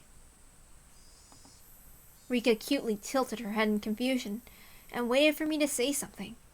If I were to admit what happened that night, though, she might suddenly do a 180 as if flipping a switch. That would make sense. Rika was the shrine maiden. She was the least likely to forgive me for breaking the taboo, wasn't she? Upon reflection, wouldn't telling her be more terrifying than telling Mion or Oishi? Rika could just give up and leave, couldn't she? She didn't. Only she only was quietly waiting for me to say it myself. Say it, my Marikechi. If you really are sorry, then you should say so. Of course it's normal to hesitate, given the crazy way Tomitake and Takano died. A pulping machine called Chaos was grinding up my brain. The juice wrung out of it turned into the big droplets of sweat, which began to fall. Keiichi. Rika suddenly straightened up, trying to pat me on the head. I don't really understand what you're worried about, Keiichi. I had nothing to say to that. I lowered my head a little so Rika's palm could reach it. She petted me, kind of like one would a cat. Do you know about the big storehouse a little way behind the shrine grounds? It stores the implements we use for tools. My breath literally stopped. Rika, though, wasn't acting in a coercive way at all. Apparently, on the night of the festival, a cat snuck into the storehouse. A cat? Yes, a cat. Meow, meow. Rika knew. She realized I was in fear. I could tell she was desperately trying to choose the right words so she wouldn't scare me. The cat always wanted to explore the inside of the storehouse, but I was mean to it and never let it go inside. So on the night of the festival, the cat couldn't hold itself back any longer and went inside. The cat. It's clearly supposed to be Takano. Or wait, was it supposed to be me?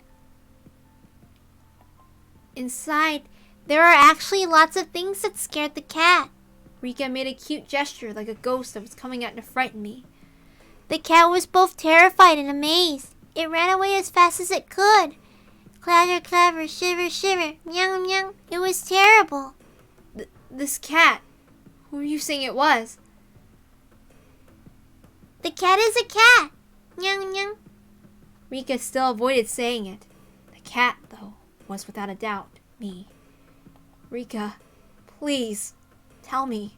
The cat, what should it do now? Maybe it was a desperate question to ask. I sort of admitted to being the cat. The cat is just a cat, so it can just keep meowing and everything will be fine. Everything will be fine? That's stupid! Shouldn't it just keep meowing? Jeez, Rika and I have to put together an entire conversation using cat as a code word. I didn't say it directly, but I'd already admitted it. I didn't want to end up like those two. I didn't want to be a sacrifice like Shion said. That's what I thought, so I stubbornly remained silent, but now that's enough. It can't just keep meowing. The dog saw the cat making mischief and sneaking inside. The dog? That's right. It was a dog. It keeps coming to the cat and trying to get it to say that it snuck inside. After I said that, Rika's expression clouded over. She was trying to hide it, but I already noticed her eyes darkening. Rika... Silence was frightening, so I spurred her on. At that point, Rika grinned. It's all right. I'll protect the cat. Huh? I thought for a moment I had misheard those words. So dependable they were.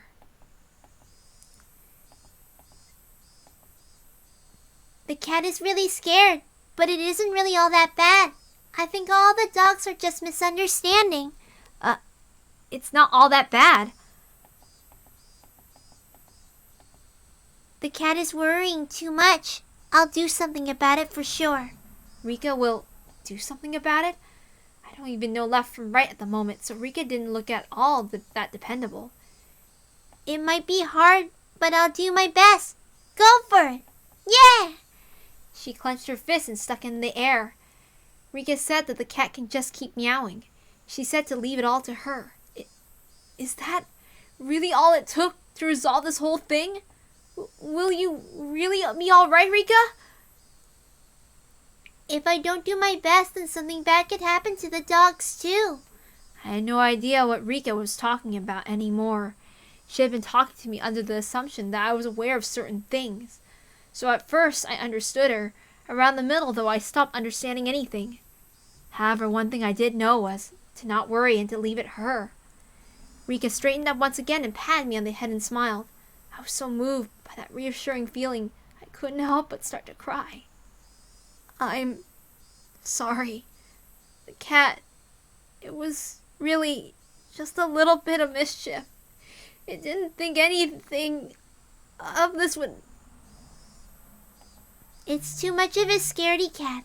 That's why I should have never seen the storehouse. She was right.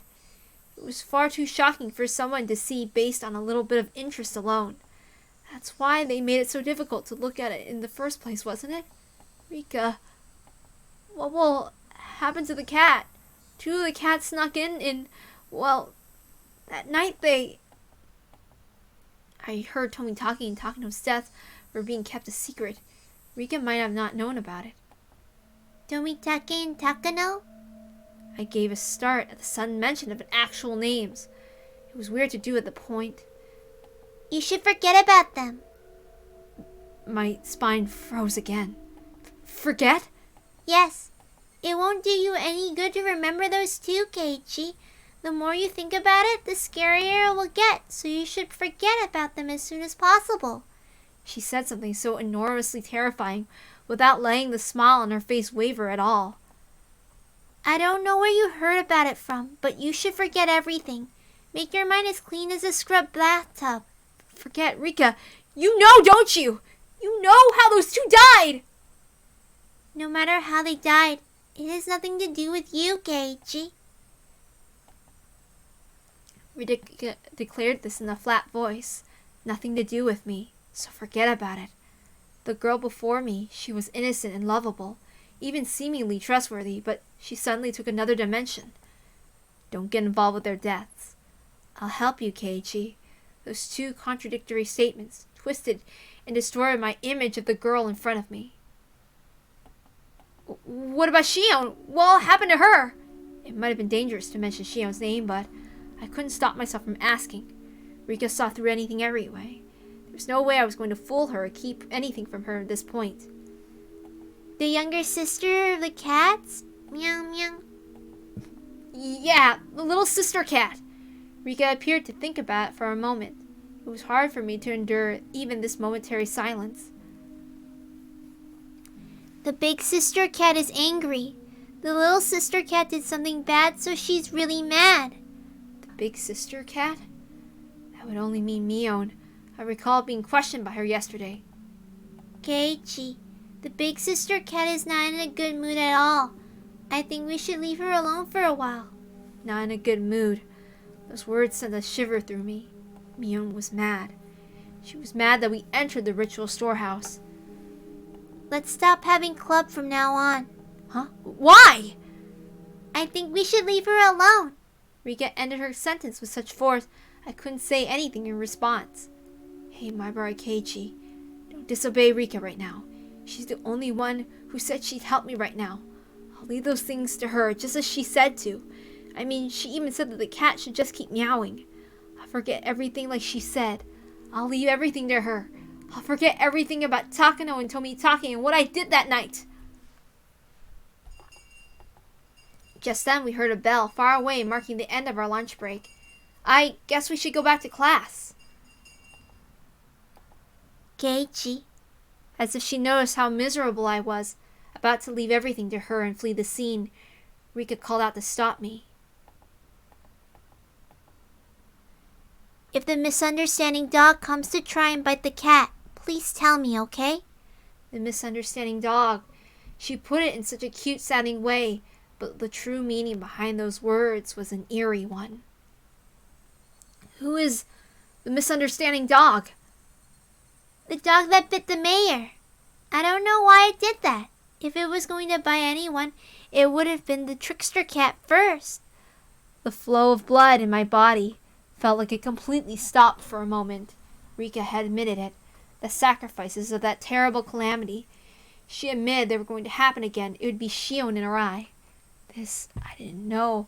If it was true about the girl standing before me, my suspicion gave way to fear and nearly began to change into anger. Was she a savior who would protect me, or a stranger trying to capture and kill me for the sake of a horrible tradition?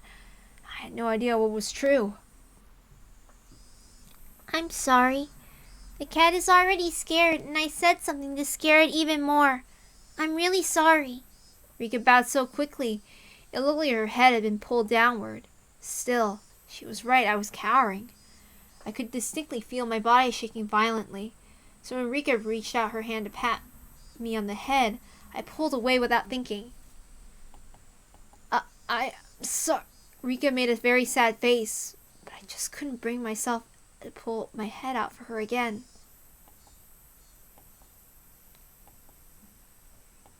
That day, Rika said she wasn't feeling up for club activities today. She suggested we not bother. There's always vetoes when someone doesn't always feel up to it. Rena and the others seemed really disappointed. Okay.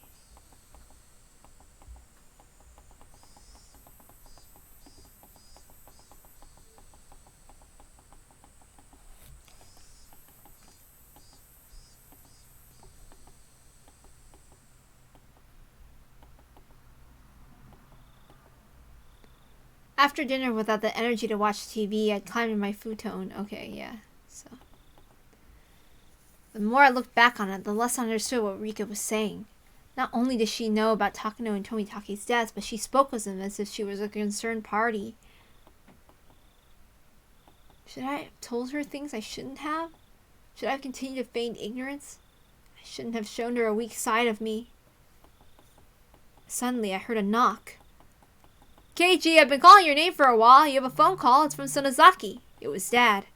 I reached out for the cordless phone through the gap in my door. Sonozaki, which one? The older sister or the younger? I don't know. Ask for her yourself. I took the receiver and buried my futon in again. Hello, Mion? Or is it Shion? It's me, Shion. Good evening. I practically jumped out of bed. It was Shion, who I hoped so desperately called me back last night. Shion, sorry about last night. I got all riled up. I heard what sounded like a deep sigh. You and me in the same position, aren't we? I shouldn't have blamed you for everything like that. I'm sorry. I'm sorry, so please cheer up. I called you because I'm in a better mood. If you're sorry, then I'll forgive you. So please stop apologizing. You're right, too. We're tied to the same fate. Making sure the other is alright is my only way to guarantee our safety. Yeah, I agree. We absolutely need to share whatever information we have so we don't die like Takano and Tomitake did. I forced myself to swallow a solid drop of saliva. Then, let's continue from where we left off. You'll listen without getting angry this time, right? Yeah, I'll be fine. Okay, yeah, so it's a bad thing that they snuck in. Okay.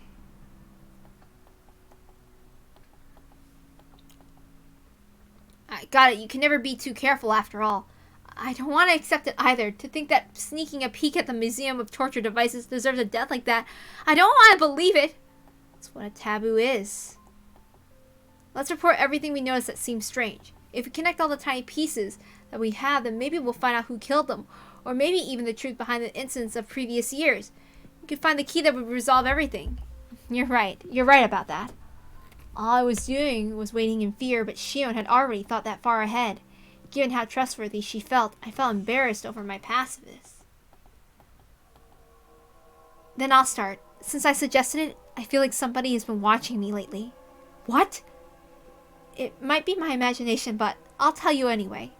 I think it's just me, but if you feel like you're being watched too, Kei-chan, then maybe it's not just my imagination. Well, don't worry. At the very least, everything's been fine for me, I think. As I spoke with Shion, I thought back on that day.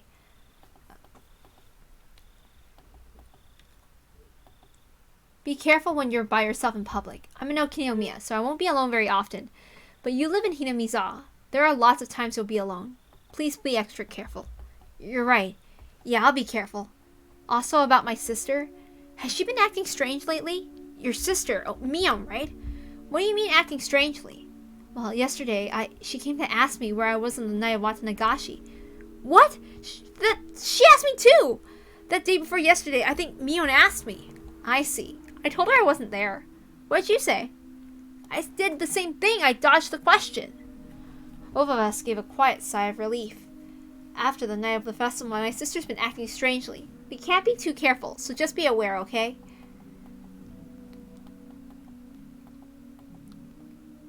Okay. I mean, that's pretty obvious, so. I always have Rena with me on my way back from school, so I shouldn't end up alone with Mion often. Please be careful. If there's anything bothering you, you can tell me. Alright. Is there anything you want to tell me, Kei-chan? My turn. That's right. Maybe I should report Oishi asking the same question at the library. Oh, that time you were too slow to escape? Okay, yeah. So he's telling them that. What he did. Shouldn't we tell the police? I mean, considering our situation, I think having them on our side is a good thing. She didn't answer right away. For a few moments, all I could hear was her breathing as she thought about it. Now that I think about it, Oishi said there was something possibly shady about me, or at least that's what I think he said, yeah? Okay, yeah.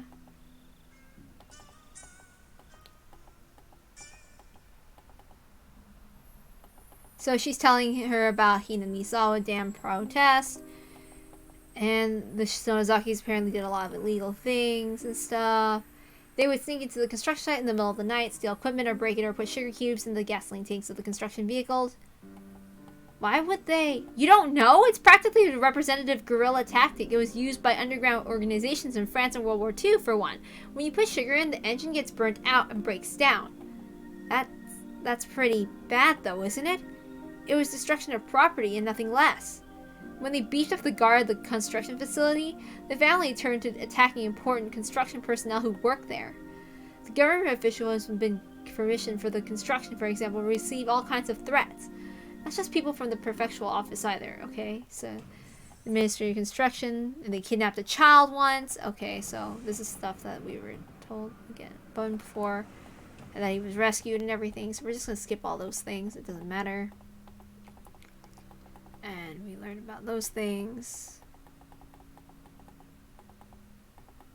I don't really think that we need to read some of the stuff that we've already heard. I don't know if we're skipping that much of important stuff. So the Sonozaki family is very secretive or other stuff like that. So, okay. And my sister, though young, was the one who acted as the center of the illegal resistance movement. Mion was? What do you mean? Our dad's a big shot Yakuza. Even when she was little, my sister managed to subjugate a bunch of young street rats. She played all sorts of tricks on them and generally got in their way. Mion did that? Now she's pretty laid back, so it might be hard to imagine. They put her in charge of everything from property damage to threats and even acts of violence. She was a kid, she got released pretty easily. She learned that her age could be used as a weapon. It may be indiscreet, but I couldn't help but chuckle dryly. She may have been young, but she was certainly still Mion. Even back then, she'd already been known for her craftiness. It's nothing to laugh about. Please take this seriously. Sorry, I didn't mean to. Her delinquency soon got her to a position of authority in the Sonozaki main house. It's not unthinkable that Oishi suspects her for dismemberment and later ones too. None of them matched the image I had of her. A younger Mio dirtying her hands with all sorts of crimes. Okay, he learned about her doing crimes before, so we're gonna... Yeah. Was that really the Mio I know? Maybe the one I know isn't the real Mio, and I couldn't figure it out. I couldn't bring myself to accept these images of Mio I was hearing from another person. Okay. I didn't want to understand. Mio was a fantastic friend. She would never do something to back me into a corner like that. Okay. We're sisters related by blood, but within the Sonozaki family, we're basically of a different class. I want you to recognize how distant they are from me. Please. The more Shion tells me about Mion, the less I understand who Mion is. The Mion I know wasn't a dangerous person. She joked around, smiled a lot, and was full of passion. And now I realized that I held such a view toward her. She was telling me to change it. To be careful around the best friend ever. To doubt her. The idea was very sad and painful. Okay, so she's talking about Oishi. They think about giving them ideas or something. I don't really like talking about that, so let's skip it. And, like, you're not supposed to... She said not to mention her name in the investigation and everything. So she's just learning some stuff from Oishi and everything. And then he's thinking about telling about Rika's thing and everything. Because they're exchanging information. And then he mentions Shion and everything like that. It doesn't sound like it. So can I ask you something? I just heard this myself. Is it true that old man Kimiyoshi went missing? So they talk about Kimiyoshi. And then Shion is clueless and all that stuff. And everything. And then she tells her about what happened. And then she's like, why didn't you tell me something that important right away? She shouted angrily at me, bringing all her emotion to bear.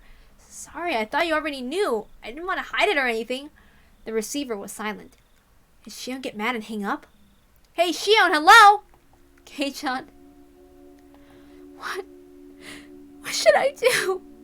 Shion's tidy, confused voice sounded like it belonged to a different person than the one yelling a few seconds ago. What's wrong? Tell me. We're not keeping secrets from each other, right? Shion hesitated for a long while, but she confessed. I'm sorry. I didn't mean to hide it. It's just that, well, the conversation got turned around and... We're on the same side, right? I won't get mad, so tell me honestly. She hesitated and resigned. Old man Kimiyoshi, I told him everything. Shion seemed to think I'd yell at her. But I was relieved. I'd confessed everything to Rika. Old man Kimiyoshi, he's someone you feel comfortable in confiding in, Shion? Yes, he would. When I was little, he was really nice to me. Shion felt the same pain as the rest of us from the mayor's disappearance. She had a different kind of strength from Mion. As she continued, her voice sounded truly sad and pained. All I did was play tricks on him, but he would always just smile. He listened to anything I'd have to say. He was such a kind person. Calm down, Shion. It's not like he's dead, right? Don't lose heart so easily. Shion didn't answer. Even as I said so myself, I didn't think we'd ever find the missing mayor again. We probably wouldn't be able to figure out if he was alive or dead. Shion must have been thinking the same thing. That night, I told the mayor. We snuck into the ritual storehouse. Also that someone saw us and was out to get us. Does the mayor know how absurdly Takano Tomitaki died? Yes, he knew about it.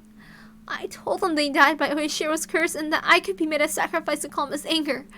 I just said it straight out. Right, what then? Old man Kimiyoshi didn't get angry.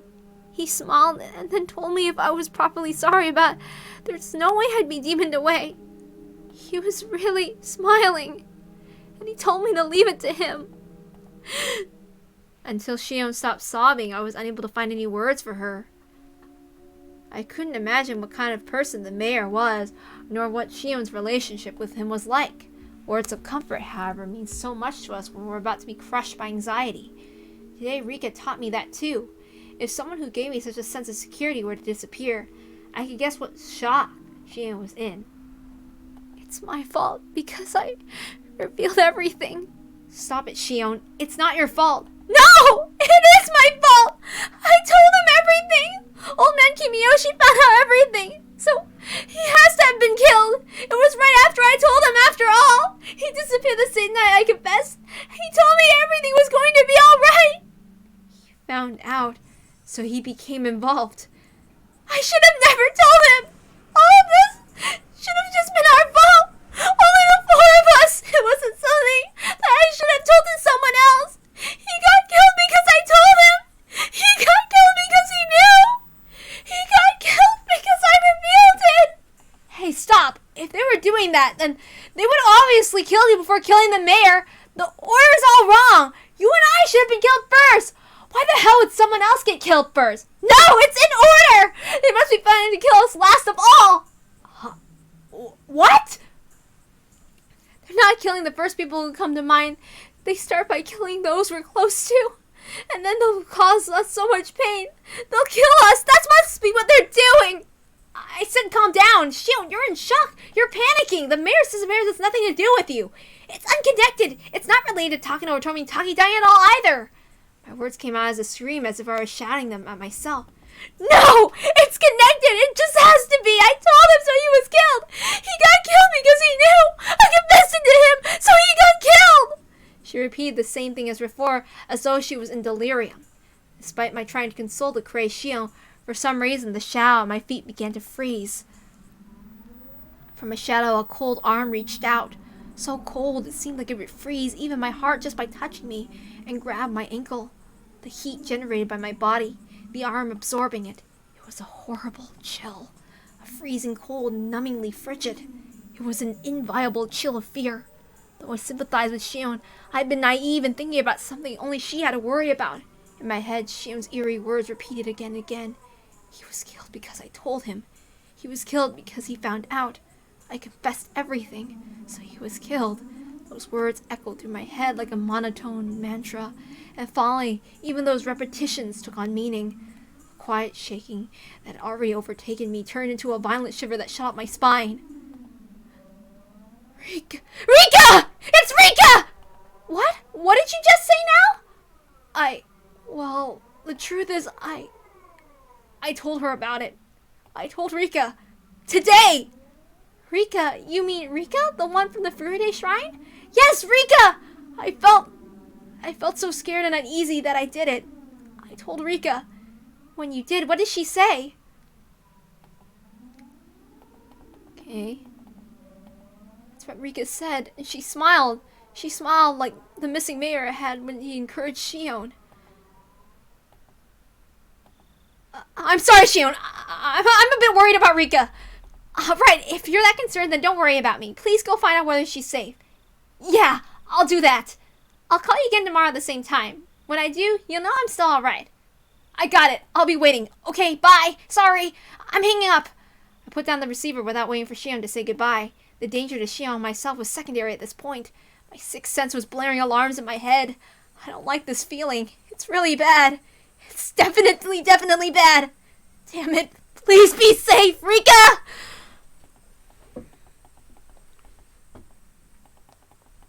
So we're gonna read some tips. Okay, so you can tell I'm kind of in a rush. So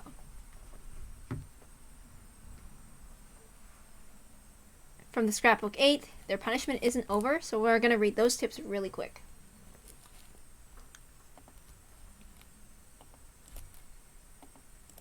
If you're wondering why that crying sound faked, it's because I don't know how to cry. That's why. Okay, let's read scrapbook 8.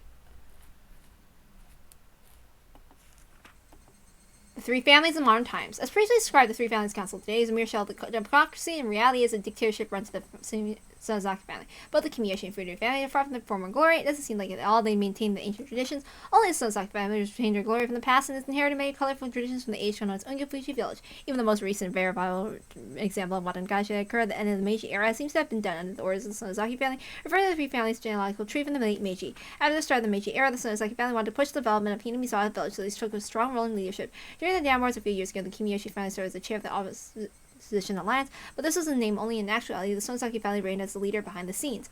People whispered that perhaps the Kimiyoshi family dictated the acts of opposition that could be publicized in the Sonozaki family and acted those which could not. Even Hinamizawa, they whispered that multitude of unnecessary incidents reported the dam protests, such as the kidnapping of the famous head of the Ministry of Instruction's son, had been carried out by the Sonozakis. Additionally, they said that perhaps the Sonozaki family maneuvering the responsible was for the secret serial freak deaths that have been continuously occurring in the recent years as well. The serial freak deaths are which without a doubt the second coming of the traditional Watanagashi. They must be enacting the Watanagashi on the day of the original Watanagashi would have fallen to the level of an ordinary village festival in order to remind the villagers of the holy laws of Ongafuji village. It is suggested that one of the Sonozaki family is the safest for researching it today. If I can expose the content of the Furude Shrine storehouse, I'd like to narrow my research target to the Sonozaki family's next. The Sonozaki palace is strictly guarded by the security cameras on the premises, but thankfully I became acquainted with the sister next heir and Shion. I wanted to set the right through I can connect to my next line of research. Okay? So we see that, and then their punishment isn't over. No, don't worry about it. You see when you get ordered for them, for some reason it ends up with an annual invoice for our gas contract, so don't be shy and have another drink. The man, red-faced, waved his hand to say that he had enough and disappeared into the brilliant neon lights of the station. Kuma, you should be taking notes. The most modern people are the ones who live the longest. Well, is that all true? Well, I don't know about that. Whether or not it's true, I mean, there's meaning in hearing something that sounds so plausible. But would something like that be a go-to for the mayor? Kuma, here's what I always say. The motive only has to be enough for that person in the question. You need to think about how different people value different things. Hey, bartender, give me another mug. Though we have been suppressing information, Tomita talking to death have already known throughout Hinamizawa. All the rumors pointed to them incurred the wrath of Oyashiro for setting foot in the Forbidden Temple, the storehouse with the ritual implements. According to the rumors, there were two other people who went in there with them, Shion Sasaki and Maibara Keiichi. The people were whispering themselves that those would be cursed by Oyashiro as well. Apparently, however, the responsibility didn't fall solely on the forest trespassers until last year. It was locked up tight. This year had been chased with a similar lock and hadn't been allowed thieves to enter so easily. Those rumors are going around. Have you seen it, Kuma? I remember as well. I had to go there for something quite a while back. Sorry, I don't really remember. It was locked up so tight it was scary. There were these heavy bars holding it shut. It was sealed up as good as a bank vault. This year it was very simple, a cheap padlock. The lone girl protecting the shrine, Rika Furude, disliked the heavy locks and consulted with the mayor, who would replace it with a simpler padlock. So then the mayor and Furude Rika share the crime. So then after the mayor, when Furude Rika would be in danger next, there's a decent possibility, Kuma. I want you to contact all the cars we have in Hinamizawa and tell them to stick near the Furude shrine. Got it! So okay, they do that. Okay, so those tips are done. So let's continue reading. After hanging up on Shion, I searched for Rika's phone number on my school contact list. There it is! My fingers trembled with urgency. I failed multiple times to put in the simplified digit number. Keiichi, are you calling someone at this hour? It's late and it's being rude to the other person. That doesn't matter right now! I shouted angrily at my mother, listening to the dial tone. Pick up! Come on, pick up!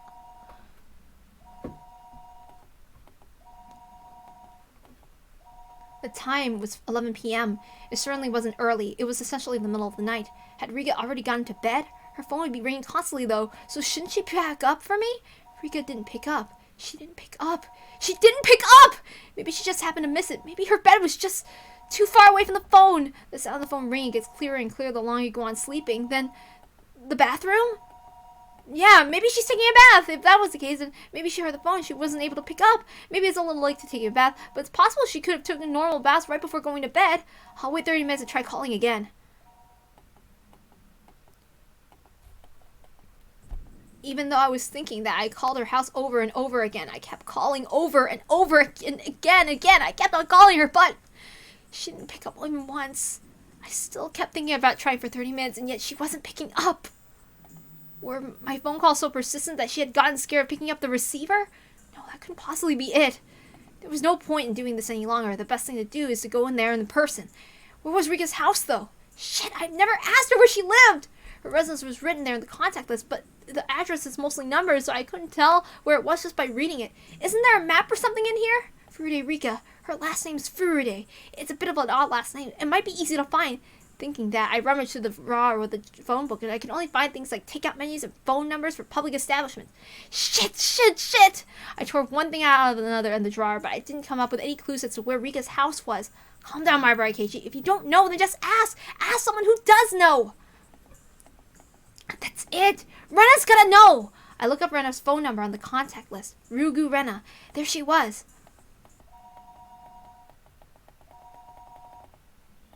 Hello? This is Ryugu. It was the voice of a grumpy-sounding old man.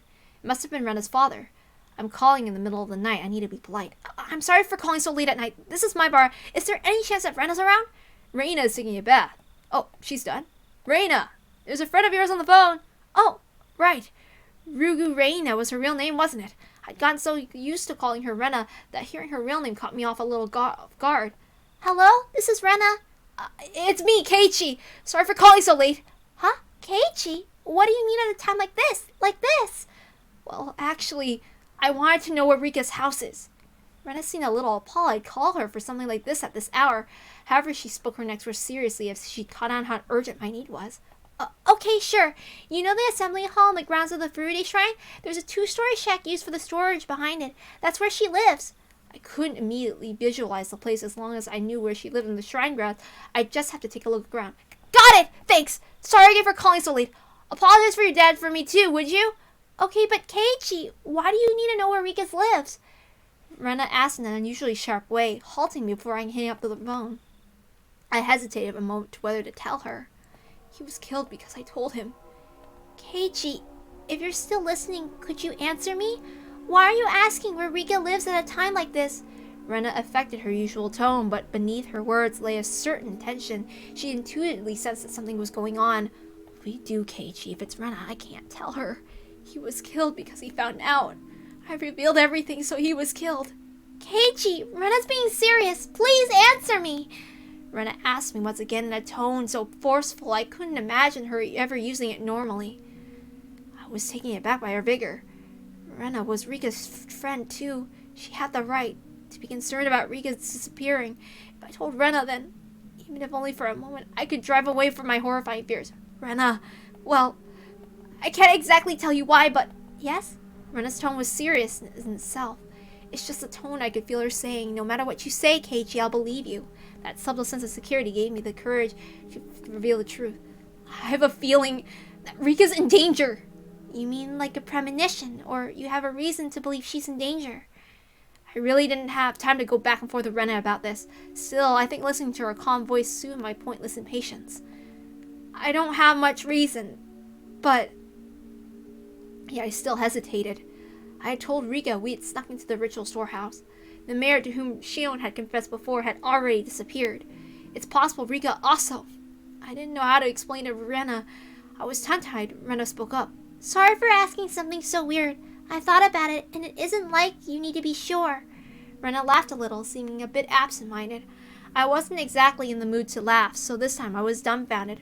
Rena continued in a cheerful yet purposeful voice. You're worried about a friend. I don't think you need a reason to go and check on them, even if Rika was asleep and you ended up waking her up. If that was why you did it, then none of us would get mad. Rena, thank you. Okay, Keiichi. Just one thing. You called Rika's house, right? Then you just couldn't get through, so that's why you asked me where her house is. Yeah, that's right. I must have called her over for 10 minutes. She could be sleeping and not notice. Rika's house is really small. She'd definitely hear the phone ringing even if she was asleep. Sadako's there too, so there's no way neither of them would notice. Huh? Sadako? You mean she's living with Rika? Yeah. You didn't know? Well, we can talk about that later. Anyway, if you call that much and no one answered, then something's definitely wrong. Rena understood that the situation wasn't normal far faster than I would have ever imagined her to. It made her seem dependable. However, the fact that Rena had acknowledged this also meant the best case possibility of it all just being the result of my own latest fears went out the window. I'll go to Rika's house right now. Will you come with me? I can show you the way. Sounds good. Let's meet up at the same place as usual. I'll be waiting for you. No, wait. I'll come get you at your house. You just wait there and tell your family you're coming to me with Rika's house, okay? Will that be okay? We might lose time if you come here. Did you call Mi-chan too? She's really dependable at times like these. If you haven't, then I'll give her a call. My thoughts froze for a moment. Shion had told me to be careful. Okay, so he's thinking about that. Okay, bye, I'll be right over. Wait for me.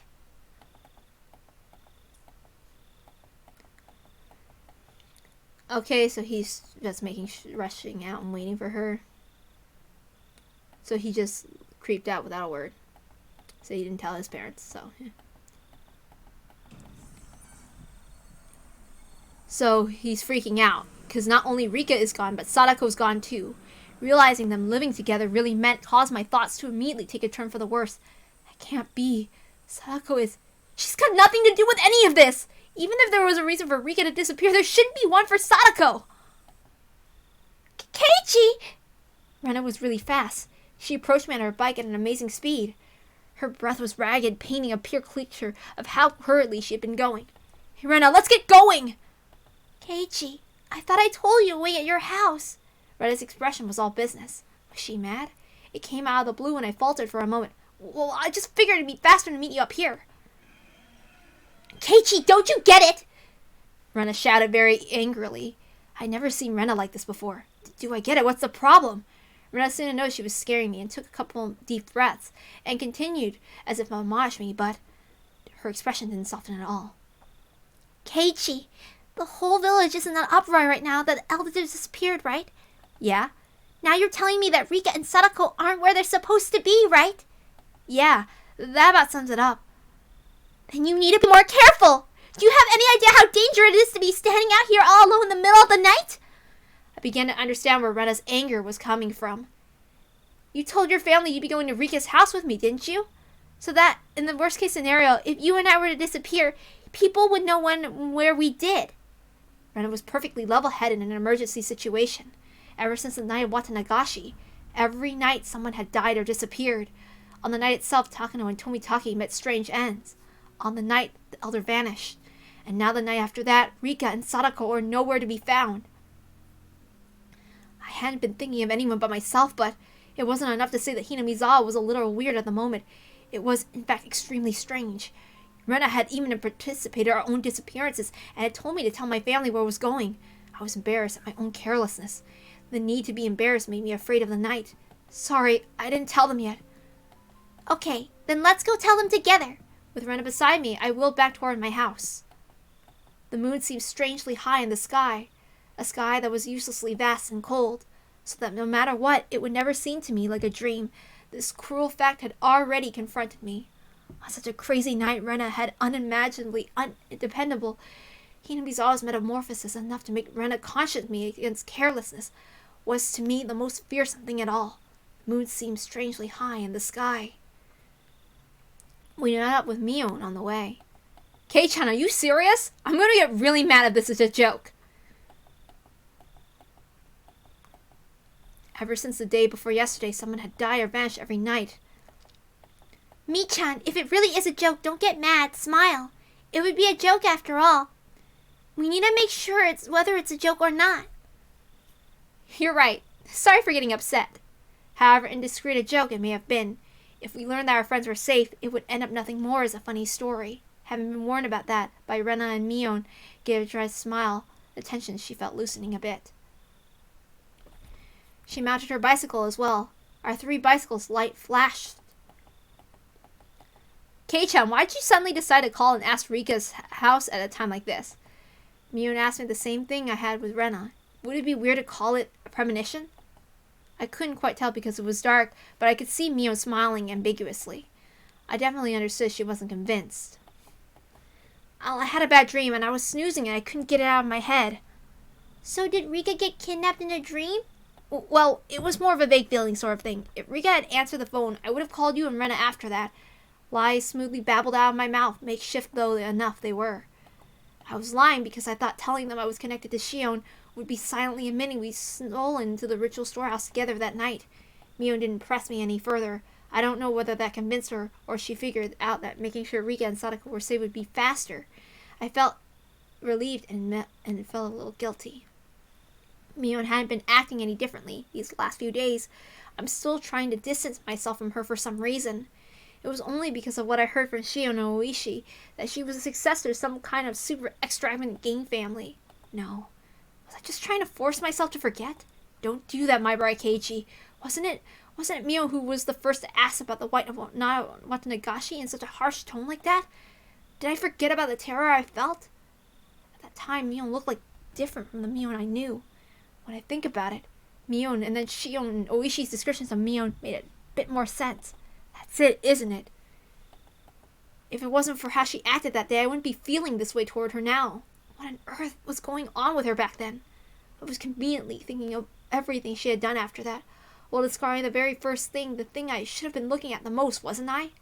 Mio was paddling her bicycle in front of me, her long hair fluttering in the wind. No matter how long I looked at her back, it never gave me any questions. That, needing answers. Oops, I messed up, I'm sorry. We went all the way to the stone steps leading up to the shrine grounds. Of course we weren't wanting to haul our bikes up there. We parked them in the staircase instead. So this is the Furude Shrine. Everyone comes and goes as they please. If it were a park, this place is essentially a grand estate owned by the Furude family. The shrine is private property, yet it makes you feel the passage of time. 10 or 20 years ago, it would have looked the exact same. Wouldn't that mean the Furude family is really old, with their history going back for generations? Yeah, they're gone. That's odd. Rena said something clearly disquieting. I ran over to her. What's wrong, Rena? Rika and Sadako always leave their bicycles here. See? They're gone. I took a look around. Indeed, there were no other bicycles besides the one we'd taken to get here. Couldn't they have parked them somewhere else? Could they have brought them up the stairs? Those girls couldn't do that, Keiichi. Just as she said, I couldn't imagine Rika and Sadako lugging their bikes all the way up there. We hadn't yet knocked on Rika's door, but in reality was already sparking some ideas that weren't what you'd call good. Maybe they were parked under some trees and we hadn't noticed them. I refused to believe that not being able to find their bikes here was proof they disappeared. Let's go. The only way to be sure is to check their house. We all nodded and dashed up the stone steps.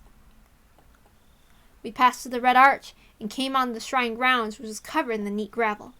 It was so quiet, it was as though the festival never happened. So, where's the house they live in? Over here, come with me.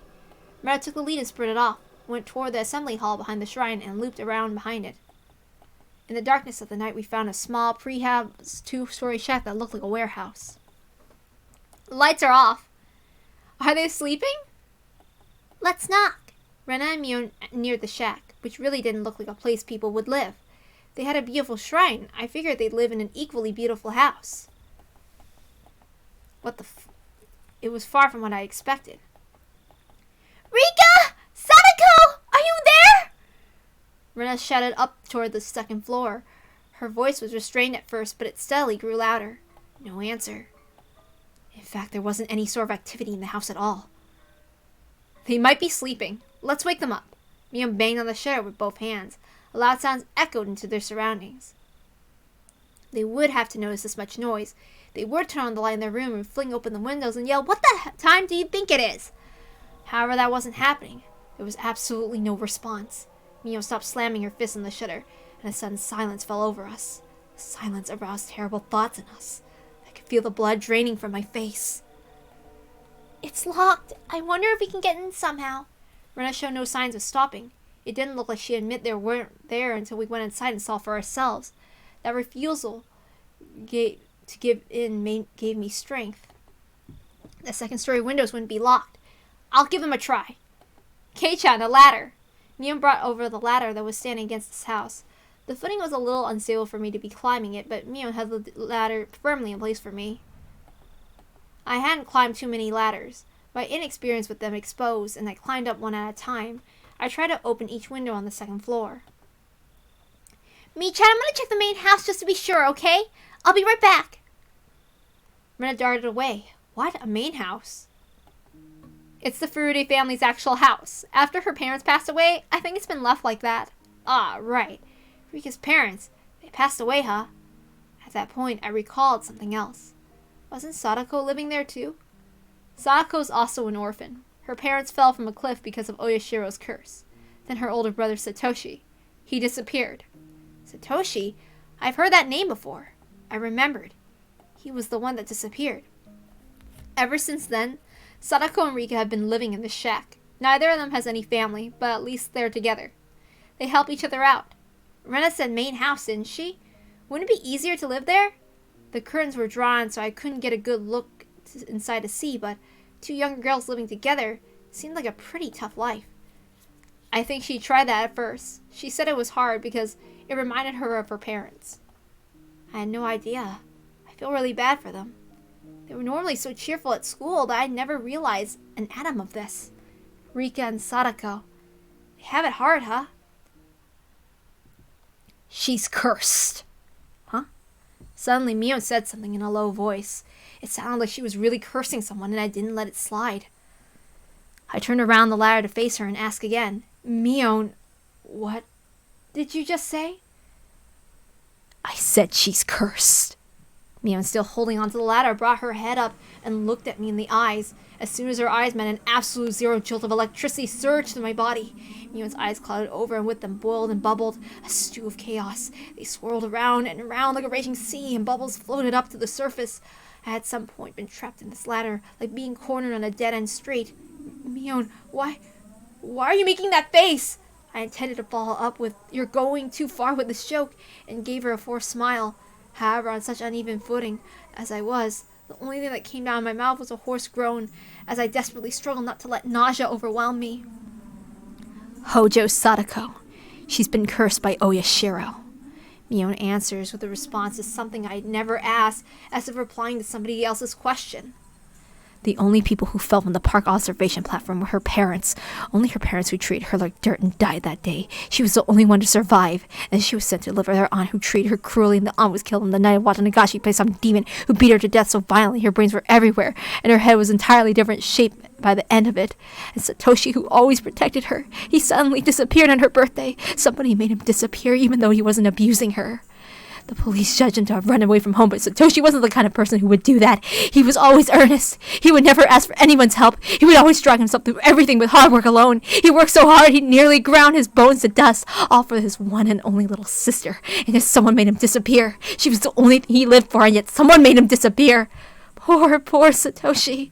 He was never rewarded, that Satoshi. How ungrateful that child is. She's cursed. All people who get near her suffer the same fate. The curse kills them, or the curse makes them disappear. She can't have any relief. She cannot have any relief. It's probably Sadako's part that Rika disappeared too. It has to be it. It has to be it. It has to be it. It has to be it. It has to be it. It has to be it. It has to be it. It has to be it. It has to. It has to. Mion's mumbling words over and over again that were no longer coherent. Her shoulders were trembling so hard I could feel it through the ladder. I almost lost my footing, which made me realize just how far away the ground was. Calm down, Mion. I don't know what you're talking about. I wasn't sure if she even heard me. Mion rocked back and forth, and that rocking and trembling was becoming more violent. Help me. The ladder is falling. Help me. Help! Just then I heard the sound of many people running toward us. Over here! I very nearly said help me outright. 4 or 5 adults led by Rena ran over here with flashlights. Keiichi, Mi-chan, sorry it took so long. I borrowed the key. Oh, nice one! It seems like all the windows and doors are perfectly sealed. I was getting worried. When I heard Mion talking like nothing had happened, I felt a chill run through me. The person currently holding the ladder in place, it was definitely Mion. It was the real Sonozaki Mion. And the person muttering to themselves just a few seconds ago. Who was that? The person who was mumbling about terrible things like curses. Who was that? I jumped down from the ladder as if running away before Mion turned to the person who wasn't Mion a second time. The adults tried a few different ways on the key ring as they tried opening the big shutter on the first floor. Rika's house used to be a disaster shelter for the town council, so the key to the shutter is still kept in the mayor's house. It's Rika and Sadako's private residence now, though. Well, this is Rika's property anyway. Nobody complains about it. Mion gives me a smile as she said that. I, however, could only return her gaze with a ghast expression. Mion was acting all too normal now, but that only contrasted all the more sharply with her earlier un-Mion-like creepiness. The shutter opened for the first time in a very long while. Rena located the light switch and wasted no time going inside. I followed her in. Rika! Sadako, if you're here, say something! We climbed the narrow staircase. It looked like nothing more than a warehouse, but now that I was inside, I could feel how lived in it was. It was a person's home. Somehow the scent of two of them filled the place. It was definitely where Rika and Sadako lived. The first floor doubled as a town assembly warehouse. The second space was entirely for living. Just a one-person apartment past the kitchen was a living room taking about 150 square feet. Dressers, cupboards, and the like were packed into the space, the corner where there was a huge pile of clothes that appeared to have been taken in from drying outside. In the center living room was a fold-up table, and on it, small containers for things like soy sauce and salad dressing. A sense of a frugal lifestyle drifted from all of it. It was strange they weren't here in the middle of the night like this. The adults climbing the stairs one at a time began to make a fuss and talk amongst themselves. So, not here? Yeah, they're not here. This is definitely weird. The village had just been thrown into chaos yesterday because of the mayor's disappearance. Were they out playing somewhere together? That can't be. Their bicycles aren't here, though. Where they had gone to so late? Had they not come back yet? Where did they go? The adults put forth various possibilities. Mion settles them down. I don't want to believe it, but the mayor Kimiyoshi disappeared yesterday. We can't say that this is unrelated. The adults' faces paled at Mion's declaration. Mine and Rena's did as well. Let's see. They could have gone nearby for tea or something and accidentally fallen asleep. Whoever invited them might not just wake them all up at all, too. Let's eliminate that possibility first. Makino, please go around to the houses near the stream. Keitaro, go look for near Ojaga Lake. Okamura, Mio promptly gave directions to the villagers. The adults followed them without hesitation despite her age. We'll remain here and call anyone we can think of on the phone. Okay, everyone, you have your orders. Got it! The adults all roared in and replied and pounded back down the stairs below. Wow, Mi-chan, you're not the only chairperson of the school but Hinamizawa, too! No time for jokes. Hey, step aside. This old man's using the phone. Mion grinned proudly and took the receiver and got started. Rena gave Mion a trusting look considering her dependable for doing all of this. My feelings, though, were a little more complicated since her leadership seemed to be affirming the Sonozaki family successor impression that Shio no Oishi had given me. Stop right there, Marbara Keiichi. None of that matters right now. The most important thing is to make sure Rika and Sadako are safe. Let's see. There couldn't be a clue hidden where they might have gotten in this room. Still, though, I wouldn't know what to look for anyway. If we tore through the whole place apart and figure out what was different before, we might be able to speculate. But there's nothing strange about this room. There's no clues in sight. In the first place, I'd never been here before. There's no way for me to know what was different if I didn't know how that room usually looked. Hey, don't give up, Marbara Keiichi. Stop thinking and start looking for something. In search for something, I tried pulling the drawers and dressers and opened the windows. I didn't uncover anything meaningful, though. Rena was also unable to stand around doing nothing and was looking around the room like I was. Rena, I don't think you'll find Rika by opening the refrigerator or cabinet underneath the sink. I just thought they might be hiding. As they were searching, it got so noisy outside. Villagers were quickly assembling here, having heard the commotion. I go tell everyone what's going on. The police will be here sooner or later, too. We need to explain the situation to Oishi. There were already 10 adults there, and all of them looked uneasy. I suddenly noticed old people from the shrine were here as well. They were praying for Rika's safety, rubbing their prayer beads. This has gotten bad. This isn't a problem just between friends anymore. Mion, is it true Rika and Sadako aren't anywhere to be found? Okay, so they're all surrounding her and she's trying to calm them down. First, let's check every house according to the town council's notification division and see if they're visiting anyone. After all, they could be fast asleep at someone's house and totally unaware that we're looking for them. It'd definitely be hard for someone to wake up Rika if she had eaten a good, full meal and fallen asleep like a kitten afterward. Oh no, now it's how that would be if that were the case. I don't want to think about this, but it's also possible something bad has happened. Mion's face grew remarkably more grim. We should divide up the work too. We'll go around to the places we were last night while looking for the mayor. We'll go around the damn construction site as best we can. You guys go search around the school. Right, let's get a move on. Come on, let's go. All of you that were up looking at night for the mayor. I know you're all low on sleep, but please do your best. Got it. With their signal, the adults scattered in every direction. I figured I should scatter somewhere as well, so I started walking unsteadily in the direction no one else had gone in. I was getting farther and farther from people. I didn't feel scared or anything, though. If someone were made to disappear, Shion and I should be first. It would have been perfectly normal for me to be scared of the dark. However, I didn't feel that way. Why Why was that? It was because tonight, someone had already disappeared. So nobody else would disappear tonight. It would take some time before I, exhausted as I was, would feel the guilt at the cause of my own selfish sense of relief.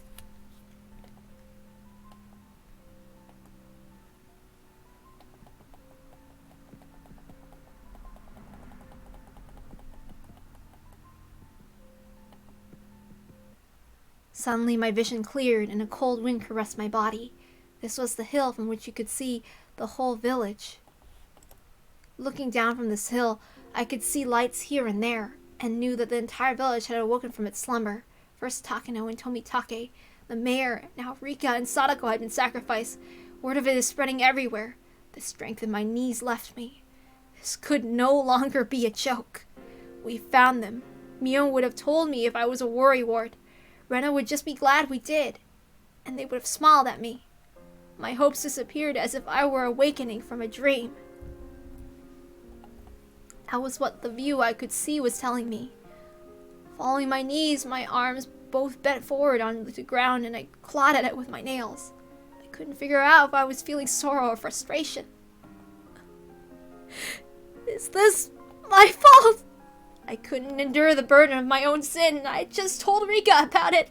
They had nothing to do with it, but Rika and even Sadako had been sacrificed.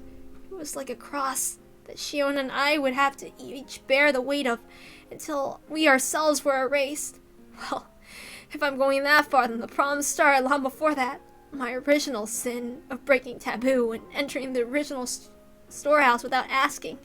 I knew I shouldn't have gone in there from the start. Yet I lost out to cheap curiosity. I hadn't felt so angry at myself until this very moment. There was a crunching sound. I wasn't even interested in who made the noise, despondent as I was. Keiichi! Keiichi! Are you okay? It was Rena. Perhaps my clawing at the ground made it look like I was having some stomach pains. She ran over and rubbed my back like she was trying to make me feel better. This is my fault. It's because of me. It's my fault. Keiichi's fault? You didn't do anything wrong. Please don't blame yourself for this. I could tell Rena was doing her best to choose the right words out of consideration for me. That's why I could sense her intent behind those words.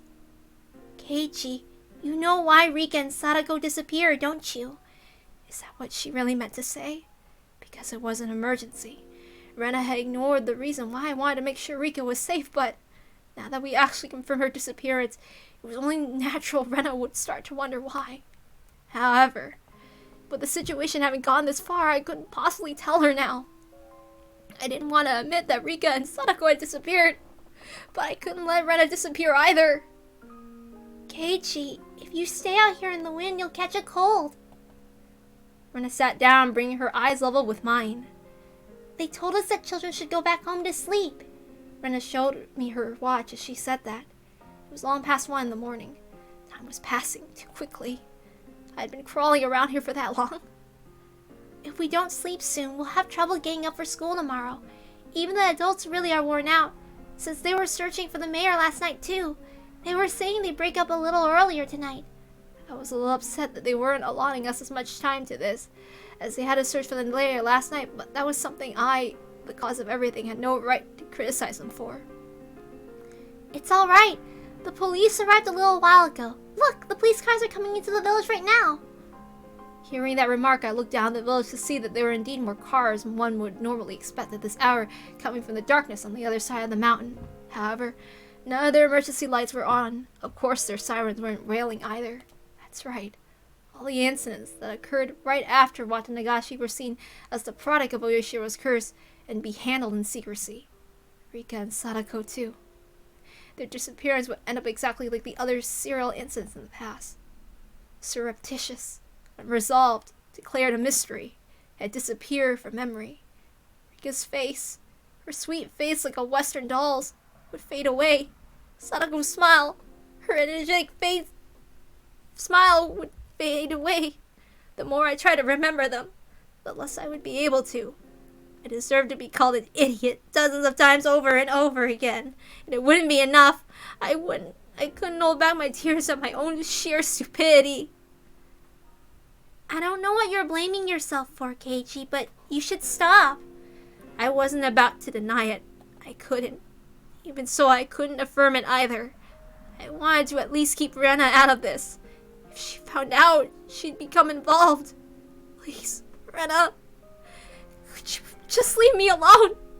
Even if I went home, I wouldn't be able to sleep. If I couldn't get to sleep, then at least I wanted to search for Rika and Sadako until I collapsed. The entire village was looking, and yet they still hadn't been found. I don't think I'd be able to find them if I went looking alone at this point. Still, I had to do it. Disappeared because of me. I couldn't possibly go to sleep while other people are out there searching. I'd said that to myself in self-depreciation, but I sooner realized Rena was silently trying to find the meaning of my mumblings. I realized I had misspoke. It's Keiichi's fault? Why do you think that? Why? That can't be. Keiichi, you're not at fault. I was happy that Rena said these things to me, but she only did so because she didn't know the truth. If she knew that everything had been caused by my breaking the taboo the night of the Watanagashi, even Rena would curse my existence. However, I can't even allow for those curses. That would mean confessing my crimes to Rena. If I spill one word of having snuck into the ritual storehouse on the night of Watanagashi, then even Rena could disappear tomorrow night. A gentle, spirited, always joking, always howling. But at a time like this, the most dependable person in the world, Rena might disappear. I don't want that. Anything but that! This time I need to bear my own cross, alone. Keiichi, I know that you've always had your friends in your heart. I can really understand feeling like you want to kick yourself. Rena knows, though, that it's not Keiichi's fault. You didn't do anything wrong, Keiichi, and I know that. You know that? The shivering in my veins, rushing up my back, and replaced the sorrow in my heart with fear. I didn't tell her anything, did I? Maybe I accidentally said something that caused Rena to figure it out. This is bad. Now Rena will disappear. Rena will disappear. Rena will disappear. Then Rena, the same way I always did, grabbed my head and began to pet it roughly. Keiichi, are you thinking that Rena might disappear now too? Because of Oyashiro's curse? She puts more force into my hand, rubbing my head. You don't need to worry about that. Rena isn't going anywhere. I promise. How could you say that with such confidence? I mean, somebody's been sacrificed every night so far. There's no proof it wouldn't happen again tomorrow night. There was even less proof after all that the sacrifice wouldn't be Rena. I don't care who you are. Just please, if you're gonna erase someone, just erase me first. Please stop cruelly getting rid of people we're close to, like the mayor for Shion and Rika and Sadako for me. Shion's hysterical shouting came back to mind. They must be planning to kill us last of all. They're not killing the first people who come to mind. They start by killing those who are close to, and after they cause us so much pain, they kill us. That must be what they're doing. Rena, please don't disappear. Please don't. As long as I'm still here, I could no longer conceal the sobs welling up within me. Come on, Keiichi. Crying doesn't suit you. Let's go back to tell the others. The housewives are cooking some miso soup for us. It'll warm you up and calm you down. Rena prompted me to stand. I didn't have the energy to oppose her, so I stood as she urged me to. We returned to the shrine grounds to find several gas stoves there with miso soup in big pots. There were villagers who sipped at the soup they were given in dead, stony silence. Their expressions were absolutely exhausted. Everyone had been running around the village until a little while ago. From the jittery looks on their faces, though, I assumed they hadn't come up with anything yet. Kei-chan, where'd you go? I was worried you disappeared too. Sorry. Mion held out some miso soup for me.